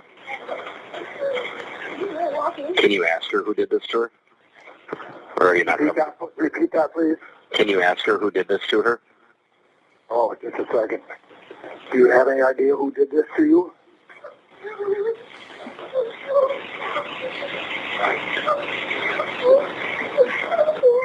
Just hold on. No, she can't. She's pretty distraught. Upset, and I can see why. Okay. Don, do you have some type of blanket or something that you could get her to wrap her up? Sure, I can. Okay. Just hold on. I'm going to lay the phone down here a second. Okay. Sir? Yep. She don't have any shoes on. Okay. Hands are all muddied. Okay. I think she's probably walked quite a ways. I don't know without shoes how far she came, but... Right. Okay. And is she outside of your residence, or where is she? No, she's in. I got her inside. She's inside, okay. Yep. She's shivering, she's cold, so you had a good idea that I should have thought of getting a blanket around her to keep her warm, but I got her sitting on a chair. Okay, sounds good. I'll keep you on the phone here. This is a strange situation, one I've never seen, and I've been around a long time. Yeah. Well, it's a good thing you called. It's glad she made it somewhere safe anyways. Well, when I got her and brought her into the house, she wanted me to drive her to the hospital, but I didn't think I should be doing that. Yeah, no, that's perfectly fine. We'll get her the help she needs. We have an ambulance in route also. That's just what she needs, and yep. We'll get her taken care of. Yep. She's got glasses on. She said maybe I told her she's 19. Okay, yep. And did you say the blood around her mouth looks like it was dry, or? Yeah, it's a little on the dry side, yeah. Okay. So it must have happened a little while ago. Okay. I I think she's walked quite a ways, maybe. Yeah. I don't know how she found it here, but that's okay. Yep. So, Don, do you have any family They're pets here or right anything? now. They're here right now. It's the police officer. Okay. All right, I'll let you go. You speak with him, Don. Thank you. You bet. When a Dunn County deputy and a state trooper arrived at the farmhouse, their first thought was that the woman was a victim of sexual assault. Unable to remember who had attacked her or her name, the bruised and barefoot victim appeared to be suffering dissociative amnesia, but she kept asking for someone called Jason Mengel. Police followed the ambulance as it took the unidentified victim to Mayo Clinic in Eau Claire. Hospital staff and police noticed the word boy cut into her left arm. Then, while being treated, the woman remembered her name and who had attacked her. She said that she was 19-year-old Ezra McCandless and that her ex, Alex Woodworth, had attacked her. She also recalled that the assault had occurred in her vehicle on a muddy road which was very remote. Armed with this information, police began to search the farmhouse's area, but they couldn't find Woodworth that night. In the morning, McCandless was interviewed by Detective Prock, but she couldn't tell him anything more about what had happened. After speaking for just over 30 minutes, the detective left with no reason not to believe her. But later that day, officers followed a trail of muddy footprints and discovered the body of the alleged attacker half hanging out of the back of McCandless's car. A later autopsy revealed 16 stab wounds scattered across the 24-year-old's body, spread from his head to his groin. On March 24th, Prock interviewed McCandless once again. Before he told her that Woodworth's body had been found, the self-proclaimed victim still appeared to be suffering memory loss. However, when he revealed that they had discovered her distinctive car, she suddenly remembered specific details about what had happened. McCandless, born Monica Carlin but changed her name in 2015, said that after her Chevy Impala got stuck in the mud, Alex started to attack her. He carved boy in her arm and tried to cut off her clothes, but she managed to get the knife from him and stabbed him anywhere she could in self-defense. But her story didn't match the crime scene. There wasn't enough blood inside the vehicle where McCandless said she stabbed Woodworth, and Woodworth would have had more defensive wounds if her story were true. It also would have been impossible for Woodworth to have scratched boy into her arm if she had been straddling her as she claimed. When faced with this, McCandless confessed that she had cut the word into her arm herself. After a 2-week investigation, McCandless was arrested and charged with first-degree intentional homicide. At trial, the state argued that McCandless intentionally murdered Woodworth in a twisted attempt to win back her ex, Jason Mengel. Before taking the fateful drive down the muddy road, McCandless told her ex that an affair she had with Woodworth was a mistake. Then, wanting Woodworth to admit the same, McCandless left to visit him at his home. Feeling something wasn't right, Mengel followed her there on his bicycle. Shortly after he got to the property, 2 Eau Claire police cruisers arrived. A neighbor had called them and reported a suspicious man cycling back and forth on the street. Mengel was recorded on a police dash cam explaining his concerns about McCandless, but after speaking to McCandless and Woodworth, the officers left believing everything was good. Mengel left shortly after, and then McCandless and Woodworth began the drive that would end in murder. Evidence presented at trial showed that the defendant attacked Woodworth when they were out of the vehicle and that the first stab was to the back of his head and had taken Woodworth by surprise. McCandless took the stand in her defense and stuck to her assertion that she had acted in self-defense. However, her story of how she had gotten the knife from her alleged attacker had changed, and she couldn't explain why she had cut boy into her arm. The jury didn't buy her story, and she was convicted in November 2019. A statement by her victim's father said, "By killing our son, not only did she take our son, she made the world a colder and darker place." McCandless was sentenced in February 2020 to life in prison with the possibility for parole after 50 years when she'll be 72 years old.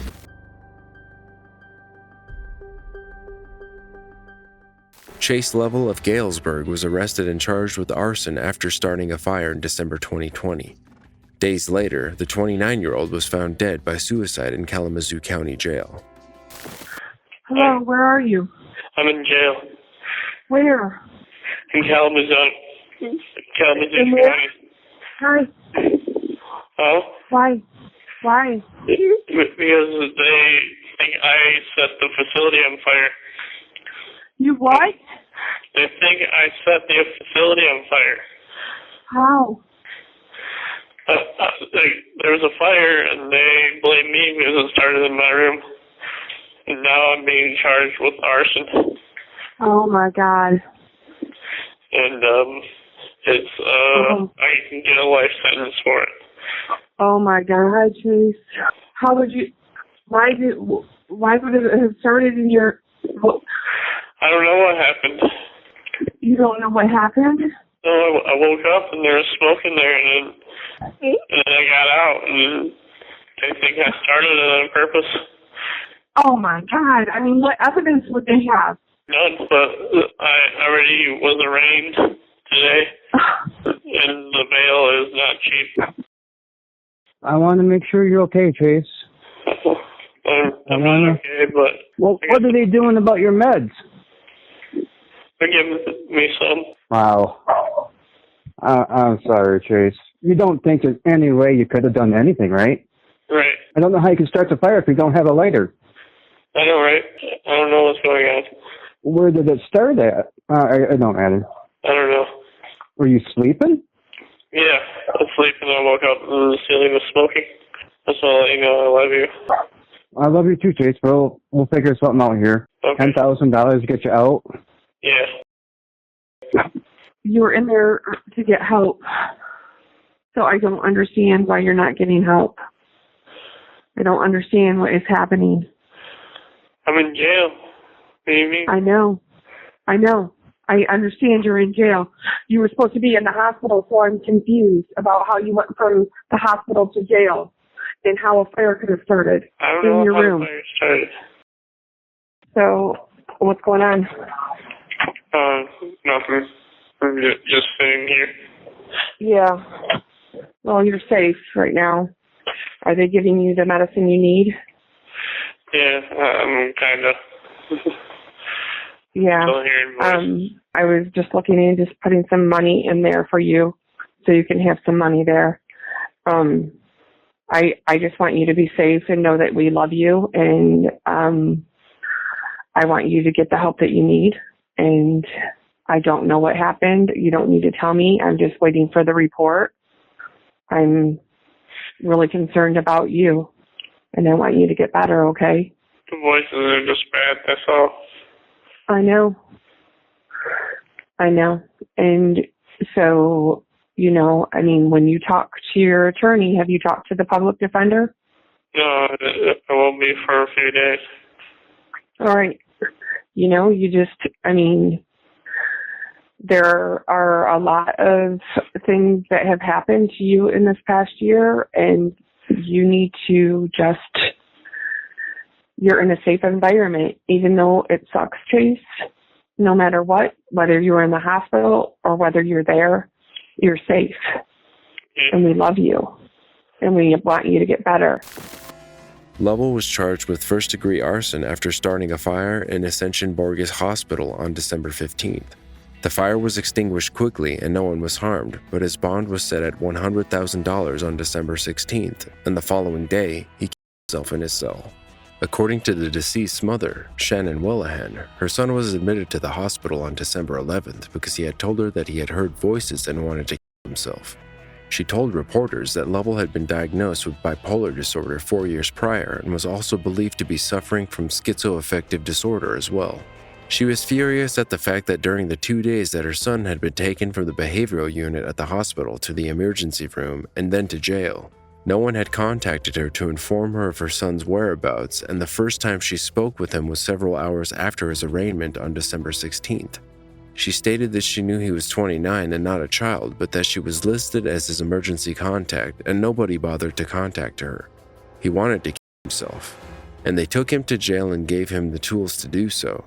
They could have sedated him and kept him in the hospital, she told reporters. She also told reporters that she had allegedly contacted the sheriff's office after speaking with her son only hours before he committed suicide, as she was worried that he was extremely distraught and still hearing voices. She reportedly left a voicemail and nobody called her back. At approximately 6:30 p.m. that evening, Lovell was dead. My son should still be alive, and they are going to pay for this. There will be justice for Chase. I will make it my mission and my cause in life to help people with mental health issues because this is bullshit.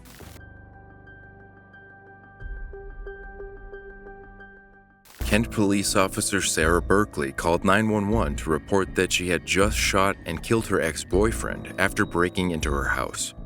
She told the first responders that she shot the man twice after he broke into her home. 911, where's your emergency? May I help you? May I help you?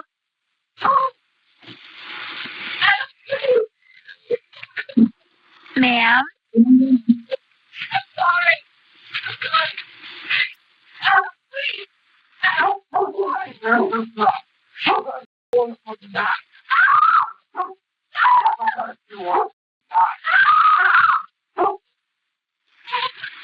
Ma'am?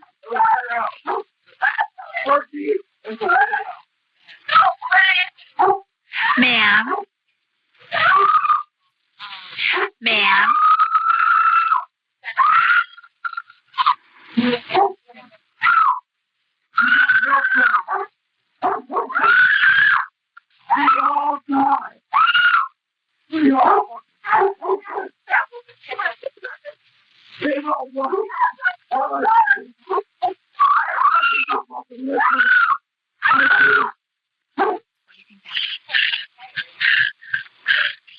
Hello? Hi, ma'am. Hurry. Okay. Okay, what? Ma'am? My ex, he came over, he broke in, and he was beating me up. I shot him. Please. Okay, all right, we have help on the way. What is your address, please? I shot him. Please. Did she say she shot him? Okay. Yes. Please.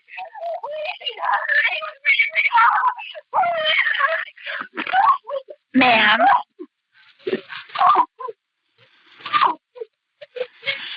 Ma'am? Ma'am? Ma'am, what is your address? They're here.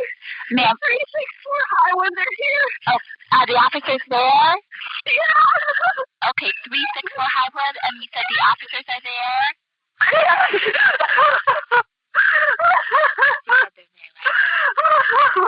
Ma'am?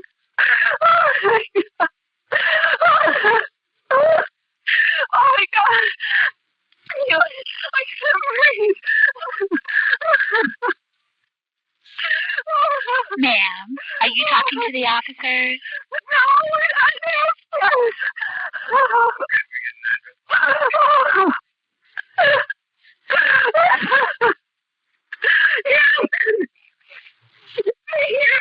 Okay.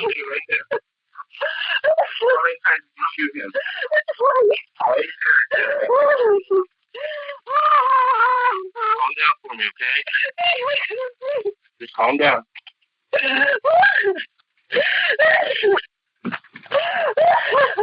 When police officers arrived at Berkeley's residence in Highwood Avenue, they heard the 30-year-old screaming, and 2 gunshots followed after that.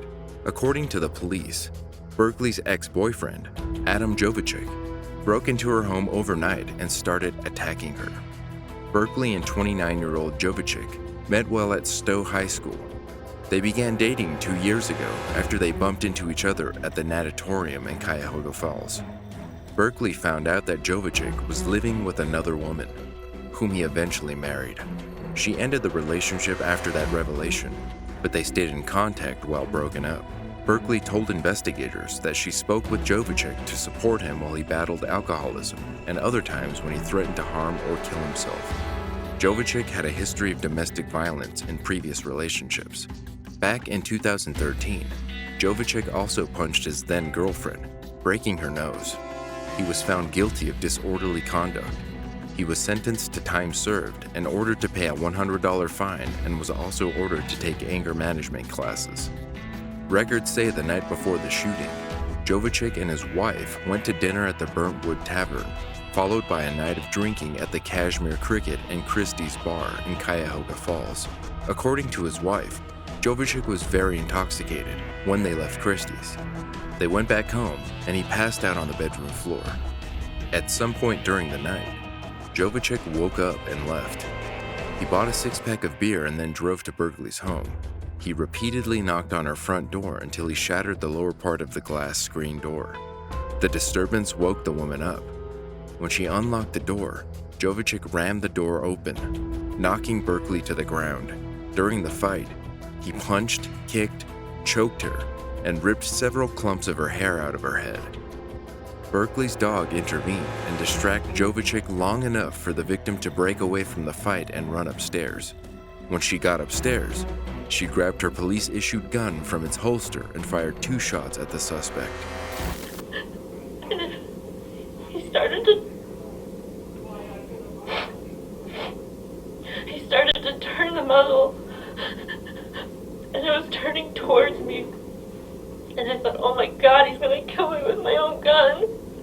Monroe Falls police were in Berkeley's driveway when they heard the gunshots. They ran inside and found the woman in the fetal position. The officers went upstairs and found Jovicic lying on the floor.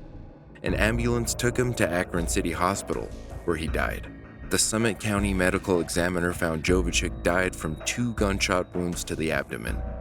Monroe Falls police have not provided any information on what happened inside the home, but investigators suspected that Jovicic was under the influence when he broke into the officer's house. The bottom window of the front door was shattered from the inside. Police and state agents working the crime scene collected evidence throughout the morning. Investigators marked several pieces of evidence outside the home, including 2 beer bottles and a wooden stick. James Polak, a prosecutor's spokesman, said the office was not currently investigating the case but could become involved at the request of Monroe Falls Police. Polak said the prosecutor's office reviews most officer-involved shootings, but this one had different circumstances since the officer was off duty and worked in another county. The Monroe Falls mayor believed that Berkeley acted appropriately and in her best interest. He said, "Everyone has a right to defend themselves. No one has a right to attack another person. You can only imagine what she's going through." The officer was placed on administrative leave with pay. She was later not charged for the murder of her ex-boyfriend.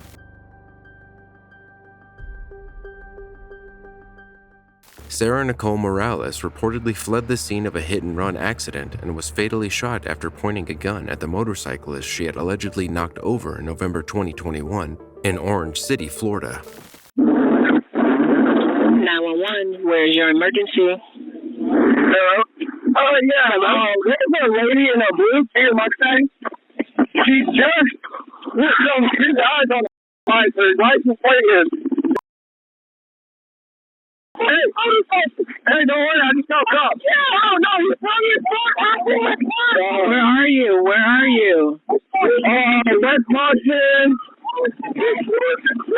and North Georgia Avenue. Okay. Why are people yelling, sir? I can't hear or understand what's going on. There's the guy who yelled at her because she got her to pull over the side of the road. She got wiped off the deal on a big bike. Okay. Okay. Sir, was anybody hit? Yeah. Somebody was hit? Was it a person or a motorcyclist or someone in the vehicle? It was a person on the motorcycle that got hit by a car. Okay, thank you, sir. Is the motorcyclist down on the ground? Is he breathing and conscious? He's fine. Okay. The lady just took off the left. What kind of vehicle was it? It's a blue Kia. I'm trying to get up to it. Yeah, say exactly what time. Okay, because I couldn't understand you with the tag number. But the motorcyclist is fine? Yeah, the guy on the motorcycle is fine. We are following this lady wherever she's going. Now she's driving through people's yards. Driving all reckless. It started out as a common traffic conflict between commuters. According to a police report, a motorcyclist traveling at a high rate of speed was passing a car when the car moved into the biker's lane, causing him to swerve. Andrew Durr, driving the motorcycle, then became hostile, yelling and waving as he continued to ride next to the car driven by Sarah Nicole Morales. The traffic dispute mounted when Morales swerved her car at the biker. Her vehicle struck the motorcycle's saddlebags, leaving a scuff mark and almost causing the biker to wreck. Durr told police officers that he and 2 other witnesses followed the 35-year-old to her home on East Wisconsin Avenue in Orange City in an effort to prevent her from escaping until police arrived. Morales ran into her house and came back out with a gun. Durr, who has a valid Florida concealed weapons permit, drew his handgun and fired multiple rounds, striking the woman. One of the witnesses was on the phone with a 911 dispatcher when the barrage of gunfire erupted, followed by screams. The witness told the dispatcher Durr shot the woman in self-defense. As police officers detained Durr by placing handcuffs on him, he implored them to go easy, telling them, "I didn't do anything wrong but defend myself." Get on the ground! Get on the ground! Get on the ground! Get on the ground! Don't move! Do not move! Do not move! I'm not moving. Stay right where you are, okay? Please don't shoot me. I'm not going to shoot you. Just keep listening to what I'm telling you, okay? I'm gonna move. What's your first name? Andrew. Okay. Here, let's move to the right. That girl tried to kill me. She pointed a gun at me. Okay. All right. Just relax. It's a gun to the left. She tried to kill me. Relax. This officer's going to come around. I'm so sorry. Relax. I'm not moving. I'm not okay. moving. You're good. Please. I'm not moving. I'm so sorry. She tried to kill me, and those other people are armed too. They had guns too. Give me enough cover. Please be easy, gentlemen. I have no record. I didn't do anything wrong but defend myself. Durr cooperated with law enforcement. He told them, "She came toward us, and when she was about 15 feet away, she raised a gun at me. It was pointed at me. I was scared to death and immediately drew my firearm and defended myself." Assistant State Attorney Brian Shorstein, a spokesman for the 7th Circuit State Attorney R.J. Larissa, wrote in an email that Durr would not be charged. Shorstein reported, "The State Attorney's Office has completed a comprehensive review of this case. The Orange City Police Department concluded, after a thorough investigation, that the suspect would not be charged with a crime." Morales was a library assistant to support her 11-year-old daughter. Her child heard the gunshots from inside the house. According to the victim's mother, Doreen Flaherty, Morales was 4 or 5 months pregnant. She expressed her anger toward the prosecutor's decision not to prosecute Durr.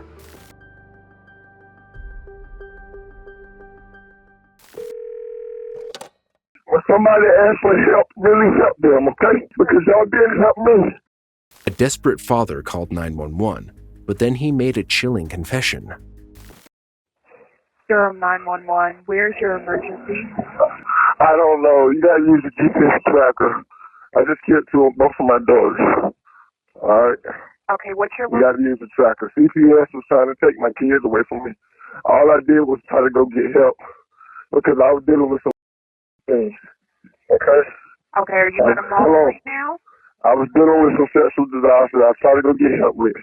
But instead, they turned their back on me, the whole system, and tried to take my kids. And that took the rest of the little happiness that I had. So y'all take this and y'all learn from me. When somebody asks for help, really help them, okay? Okay, so what... Really help them. Let me get your description. Because y'all didn't help me. I don't know where I'm at. I don't know. Use the GPS on the call. I need somebody to go and break the news for my wife. I need an ambulance out there. She's gonna be in shock. Okay, where's your... She's gonna be in shock. She's in Raleigh. I'm in Durham right now. Okay.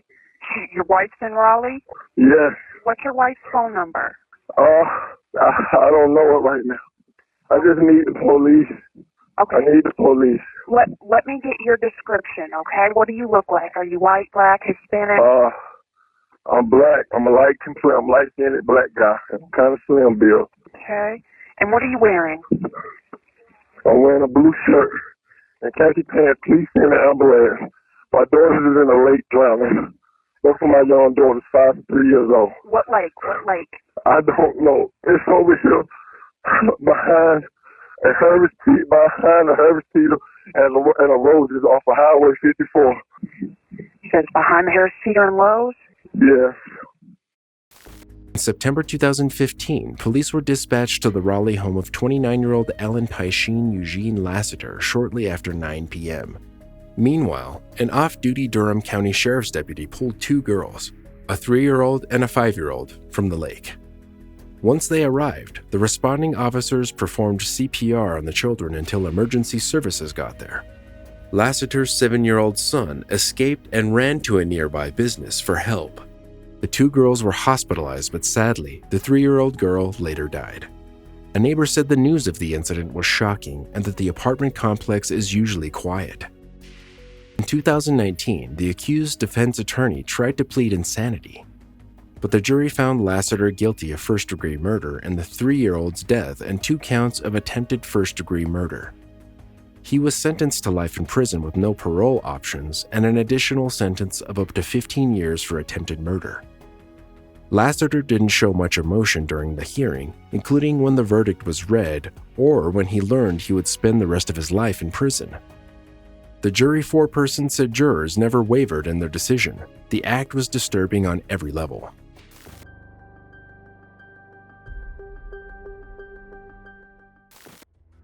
Candace Latimer called 911 in February 2017 to report that she had just witnessed her husband shoot another man.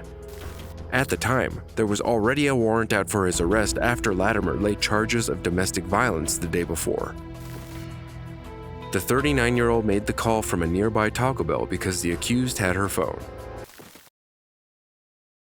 911, what's your emergency? Hello? Hello? Can I help you? Hello? My name is... There's a warrant out for my husband Richard Latimer's arrest in Howland Township as of last night. I was at Main Street in Weathersfield. He shot a man with a gun, put me and my daughter in our car, and I ran. I'm at the Taco Bell on 46, sir.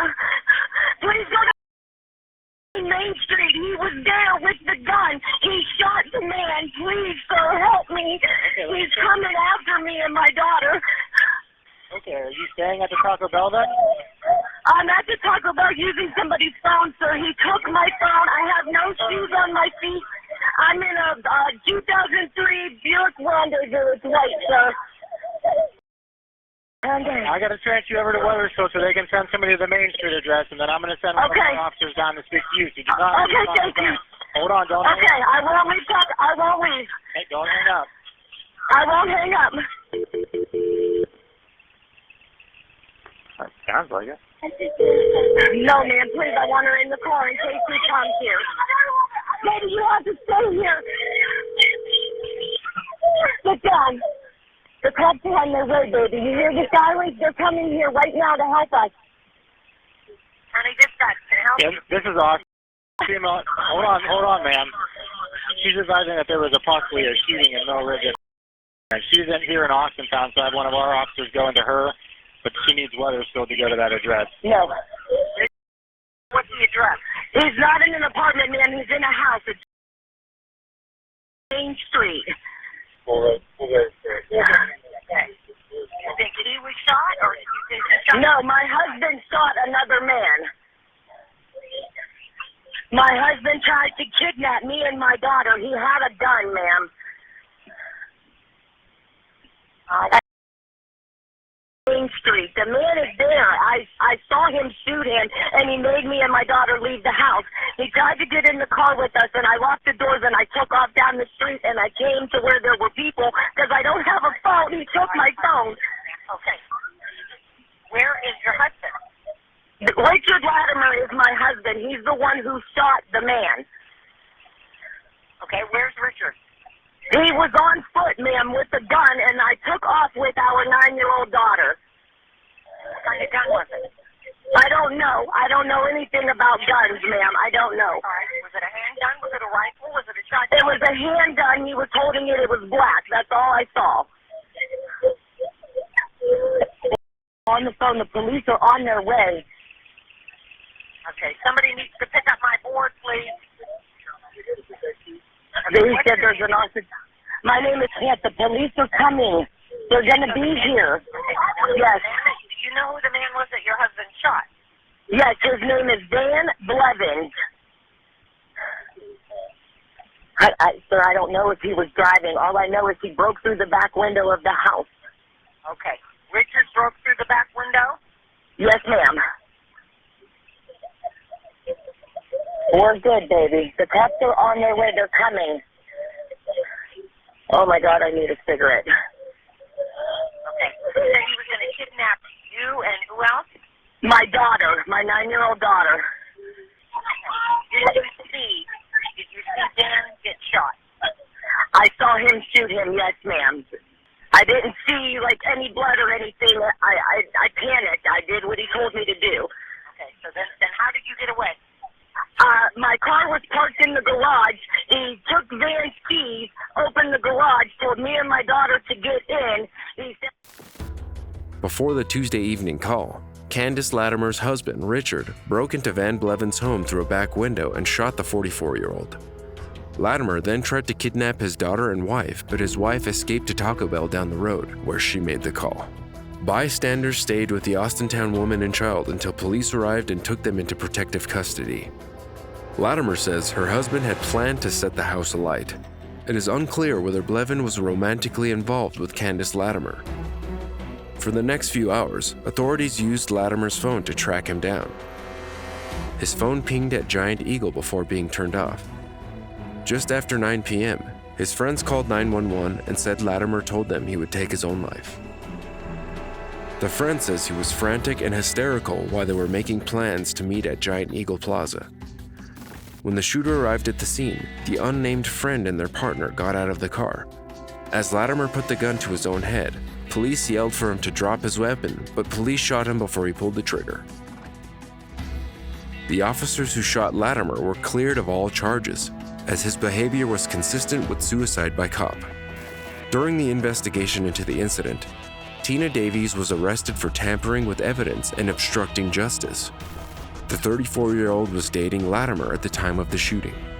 She told investigators that her boyfriend, who she knew as Richard Ritzes, asked her to borrow her gun, which he later used in the murder. Davies also revealed that Latimer had gone to her apartment after the shooting, where she washed his bloody clothes. She then took her 8-year-old daughter with her to buy bleach and paper towels to help the shooter clean gun residue off his hands. In court, the woman told the judge she wasn't thinking clearly and she was acting out of fear. Davies was sentenced to 5 years probation along with other sanctions like a curfew and community service.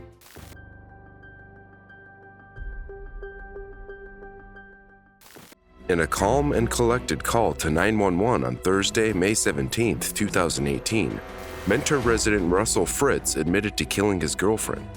Fritz surrendered immediately when police officers arrived at the scene, and the victim, 35-year-old Kristen Lau, was pronounced dead. You said you killed your girlfriend? Yes. How did this happen? She came at me, and I tried to hold her down. She started screaming, and I punched her. That's what I'd never do. And then she bit me, and I kept punching her, and my leg's open. So. Is she breathing, or is she? No, she's dead. She's gone. No. And you did this by punching her? I grabbed a knife and stabbed her, so she's dead. Okay. You grabbed a knife and stabbed her. Okay, we're gonna get someone over there. And you're at this address. Is it just you? Just me. I have my garage open. I'm sitting in the driveway, unarmed, just ready. Okay, what unit number are you at there at Villa Marina Court? 18, I think, but I'm... 18? Yeah. Okay. And what's your name? Russell Fritz. Russell Fritz? Mm-hmm. Okay. And what's the phone number I can reach you at, Russell? Okay, and there's no chance that she's still alive or breathing at all, that you can do CPR? No chance at all. There's no chance at all. Okay. We're going to get someone over to you, okay? I'm sorry. It's okay. What was the unit number again? You said 18, or is it 118? 18. There's my garage door's open. There's nobody. Okay. Okay, we're going to get someone over to you, Russell, okay? Okay. All right, we're on our way. Okay. Hello? Hi, is this Russell? Yes. My name's Audrey. I'm with the Mentor Police. We spoke on the phone. Yes. Okay. I need you to tell me where you are in the house, okay? I'm in the driveway. I'm just waiting here. You're in the driveway. You don't have the knife on you anymore, do you? No, I got it up. I got it up where it happened. Okay, the knife is where it is. Where is she at? She's in the garage. I'm sorry, where? She's in the garage here. I know I'm going to prison, whatever. Okay, she's in the garage. Yeah, I was in prison anyway, so. Okay, I'm going to stay on the phone with you, okay, until our guys get there. Hold on one second. Okay, Russell, do you see our officers? I'm not here. I'm here, almost here. Okay. I'm going to stay on the phone with you till they get there, okay? Okay. I'm sorry. Don't apologize. No, I'm sorry. I should have done it. Like, she wouldn't stop. She wouldn't stop. Okay. She just wouldn't go away. I told her to leave. She just wouldn't leave. She wouldn't leave. On the day of the murder, the man was out playing darts with a friend at a bar. He came home in the early hours of the morning when a verbal altercation started between the couple. Fritz claimed that Lau bit him, provoking him to respond. After choking and punching the woman several times, she lost consciousness. Despite this, the accused went to their bedroom and took a knife out of the nightstand drawer. He stabbed Kristen Lau 13 times in the neck. Fritz was arrested and charged with aggravated murder. During his sentencing, the mentor man told the judge that the couple had a magical relationship and claimed the woman had a drinking problem. At the sentencing, Fritz recalled happy memories with his girlfriend before he told the court he couldn't help her anymore. My aunt's birthday dinner at the Hudson house. We were walking from the car, and it was raining. It's in April, holding an umbrella. They're holding her close to me, making sure she wasn't getting a good wet. One of those things you don't plan, just the way it is. Things that I liked about her so much is she loved kids. And kids loved her.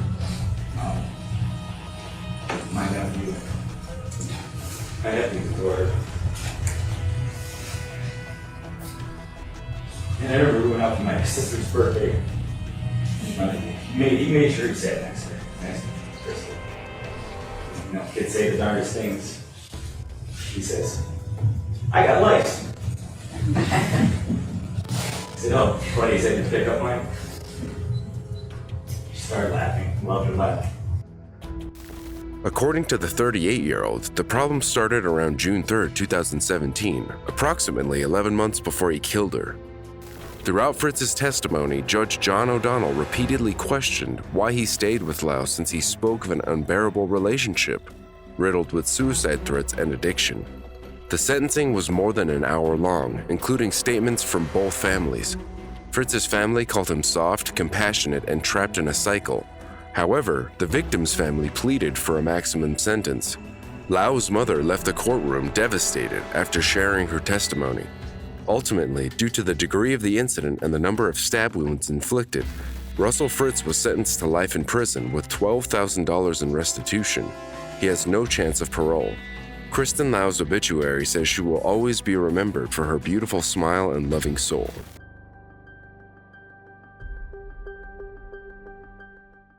A call came in from an Inglewood, Florida home just before 5 a.m. on November 9th, 2020, from an unknown woman seemingly during a home invasion. During the call, an altercation plays out in the background. 911, what is the address of your emergency? Okay, what's the phone number that you're calling from?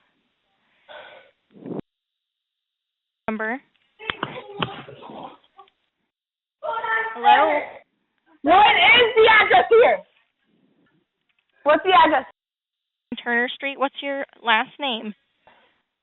What's my last name? Why can't the police just ask us that when they get here? Okay, Can you guys just get somebody here, please? Oh my God. Oh my God. Are you with them now? Hello? Hello? Okay, is he white, black, or Hispanic? Do you know who this person is? Do you know who this person is? Are they white, black, or Hispanic? I can't understand you. He looks okay. Where is he right now? All right, I'm just trying to understand what's going on. We have help coming to you Can I as just fast tell as all of they this can. to the police? That's the police job to investigate. Okay, I understand. I just need to get this information. Help is on the way, okay? Do you know the people that... Huh? Do you know the people that... Hello? Can you please hurry up? We are getting the deputies out there while I'm speaking with you. They're already on the way. I need to know this information. There are 6 deputies on the way to you, okay? Okay. Do you know where the... No. You don't know where the... No. But where are the... Where, they want to know where the... Ma'am? You know what? You're a piece of... Hello? Trying to tie up a woman, too? You piece of... To what? To get what? Get a job, bum! Hello? God. What a piece of... Oh. Where's the police? Here, man! Okay, Where are they? They're just around the corner. Man. Do you know where... Nobody is anymore. We need an ambulance here. I understand. There's blood everywhere. Where are you in the house? All right, I'm hanging up. I don't know. Ma'am, where are you in the house? What? Where are you in the house? I'm standing right in front of everything, the whole thing. Where in the house are you? Are you in the living room, in a bedroom? It's the fucking... I'm sorry, I can't understand you. You're... What are you... Ma'am? Okay, just get here. Get here. They're on and I'm just trying to figure out where in the front door, the living room. He's bleeding. Hurry. Okay, we have help on the way. We have help on the way. When the Charlotte County Sheriff's Office deputies arrived at the Turner Street residence, they started investigating a murder, seemingly one of the accused in the home invasion. It later became a double homicide. Suspects 32-year-old Bradley Schuer and 27-year-old Jonathan Robinson entered the victim's home allegedly to steal equipment used in manufacturing marijuana wax, also known as a dab or butane hash oil. It is a highly concentrated form of THC. Reports say a woman inside the house was lying on the couch when one of the suspects walked in and stood over her. They told her they were there to rob the house, not hurt anyone in it. However, that was before the fight broke out in the main bedroom, which left both Robinson severely injured and the unknown man dead. At this point, Schuer had fled the scene in a rental van, leaving Robinson behind to die. The suspect was seen near the home before fleeing the area in a rental van, leaving Robinson, his accomplice in the home invasion and burglary, behind to die. Police used neighborhood surveillance footage to track down the van and the men's residence. Schuer was arrested 5 days after the incident. He was a known acquaintance of the victim, and the pair had recently had a falling out over the sale of the illegal substance. Not long before this, he was described as acting erratic. The investigation is still active while Schuer has been charged with attempted armed robbery and burglary battery. Meanwhile, 34-year-old Patricia Estorita, who is listed as living at the Englewood home, was arrested on the same day as the homicide occurred for a 2011 out-of-county warrant for possession of THC, but she is not a homicide suspect.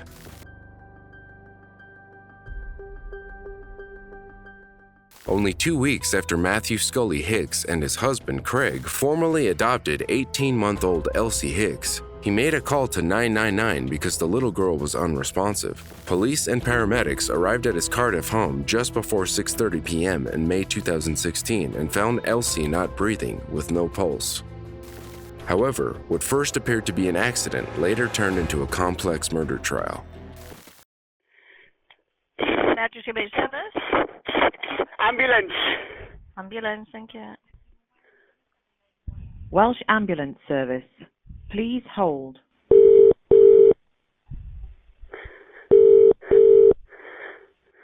Come on. Hold the line, please. We're held in a queue waiting for ambulance. Okay. Welsh Ambulance Service. Please hold. Yeah, very busy. I'll get you through as quick as I can. Okay. Still trying to get you through. Welsh Ambulance Service. Seriously, you need to hurry up. My daughter's not breathing. Craig, I've got a critical call.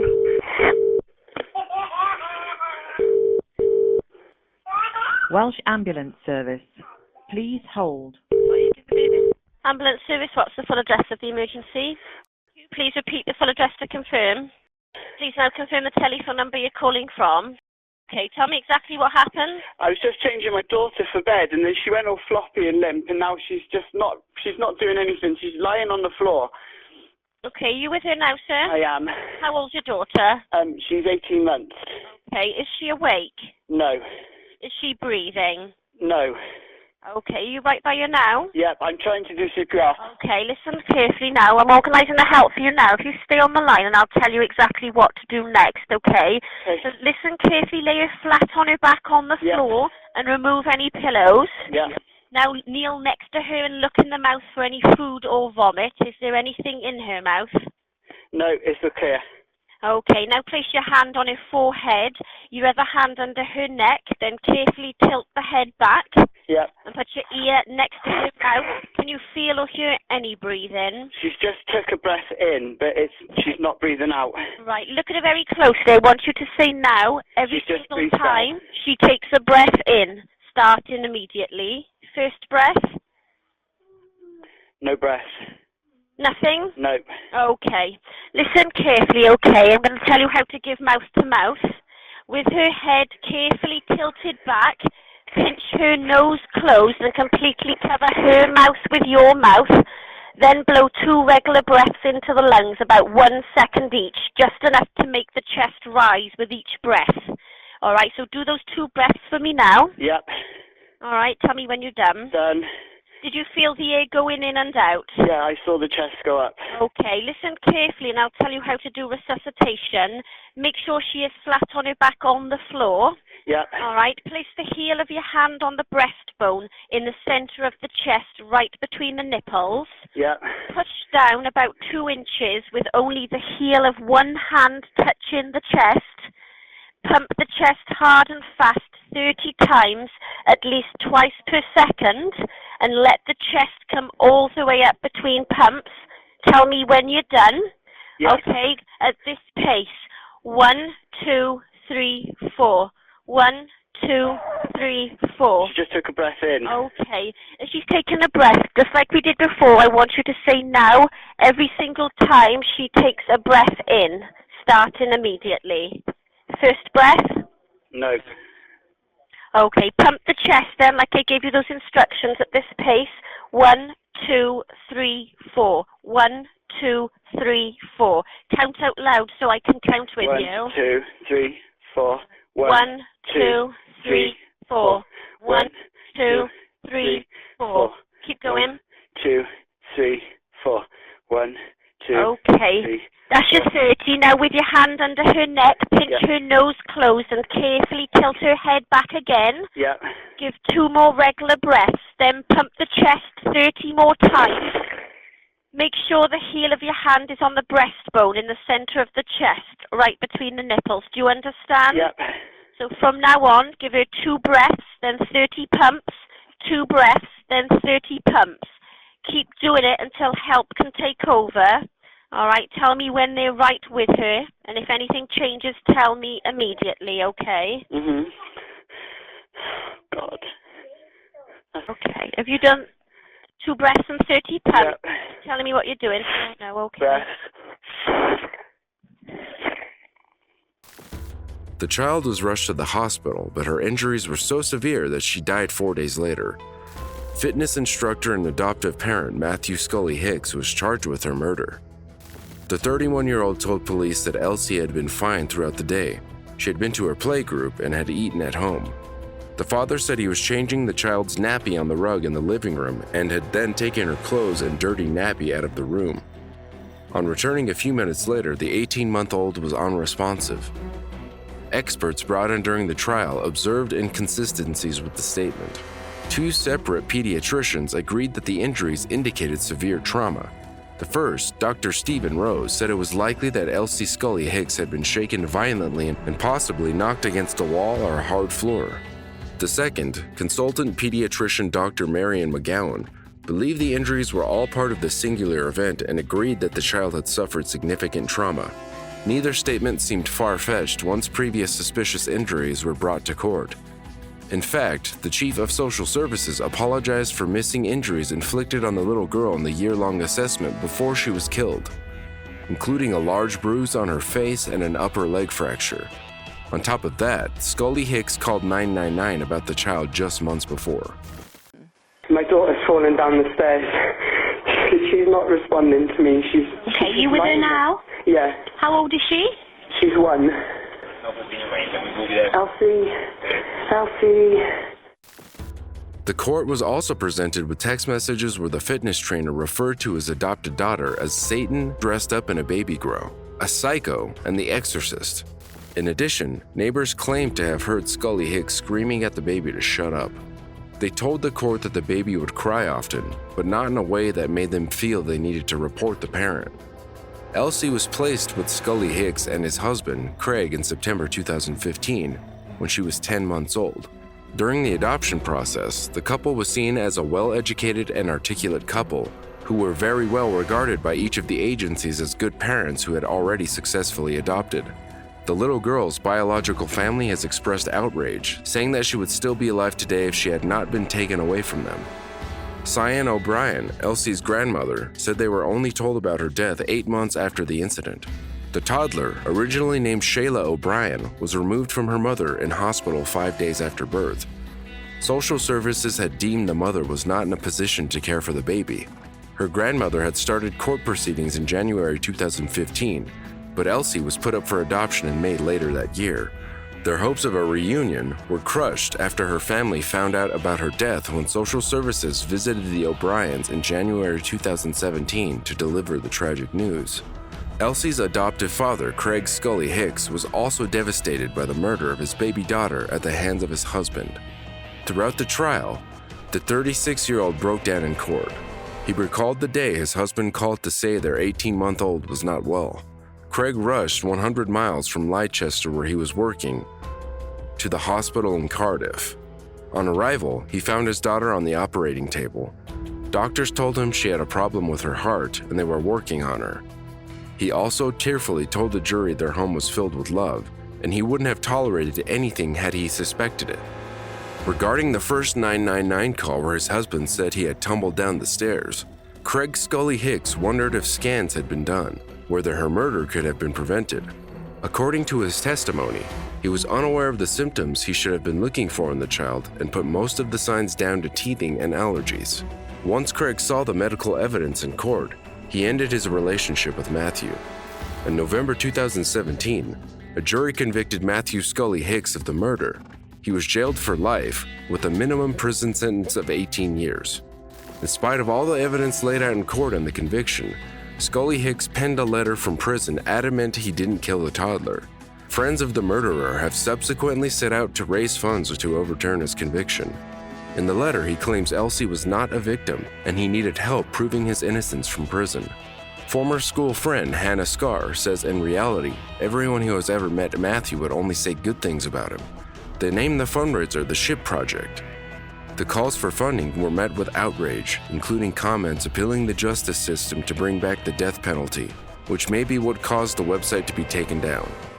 For the safety of their second child, only referred to as C, updates were withheld from the media. Seemingly, the child remained with Craig Scully Hicks once he was able to prove to the family court he was unaware of the abuse towards Elsie.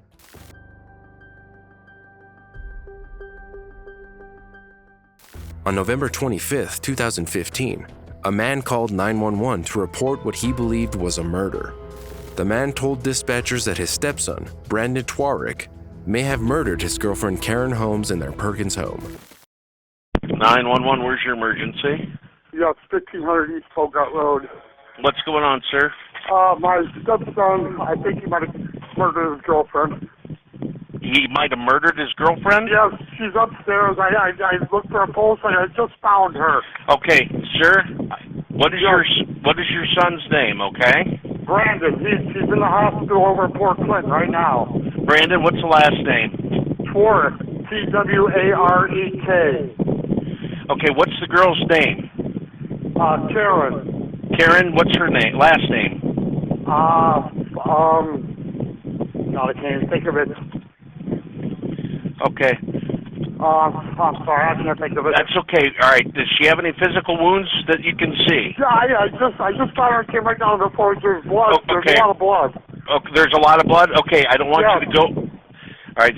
What's your name, sir? Eric. What apartment number are you in? 11B. 11B. Yes. Okay. Yep, 11B is in boy.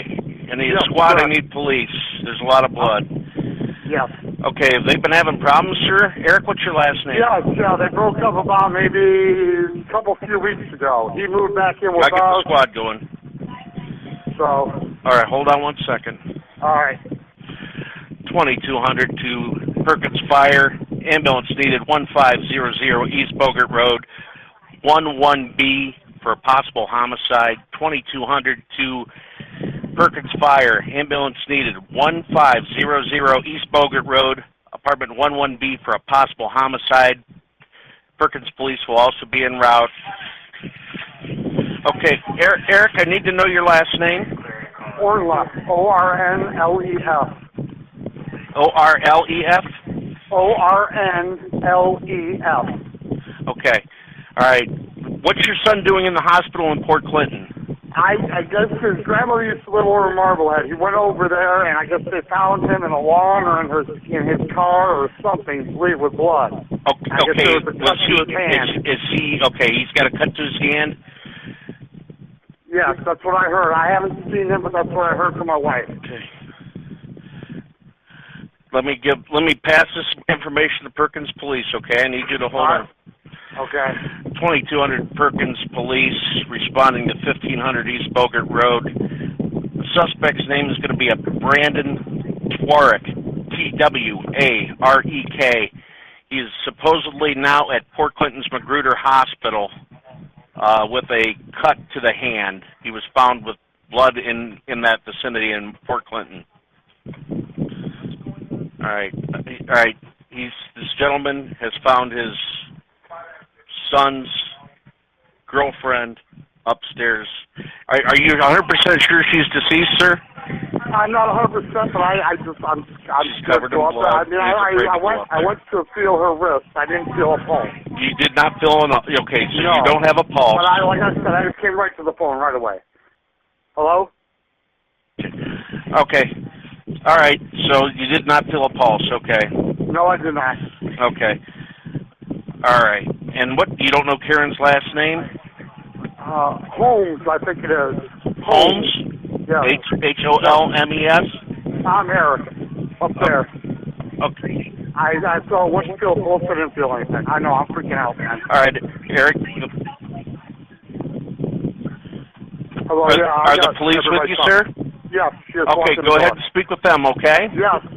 Thank you. Yeah, I'm trying to, okay. All right, bye. Bye.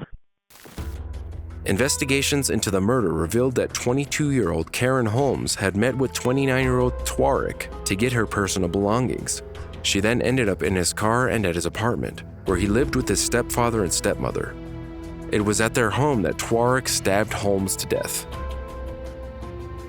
Not long before the 911 call, he was found in Ottawa County with injuries to his hands, which led to a welfare check being requested by Danbury Police.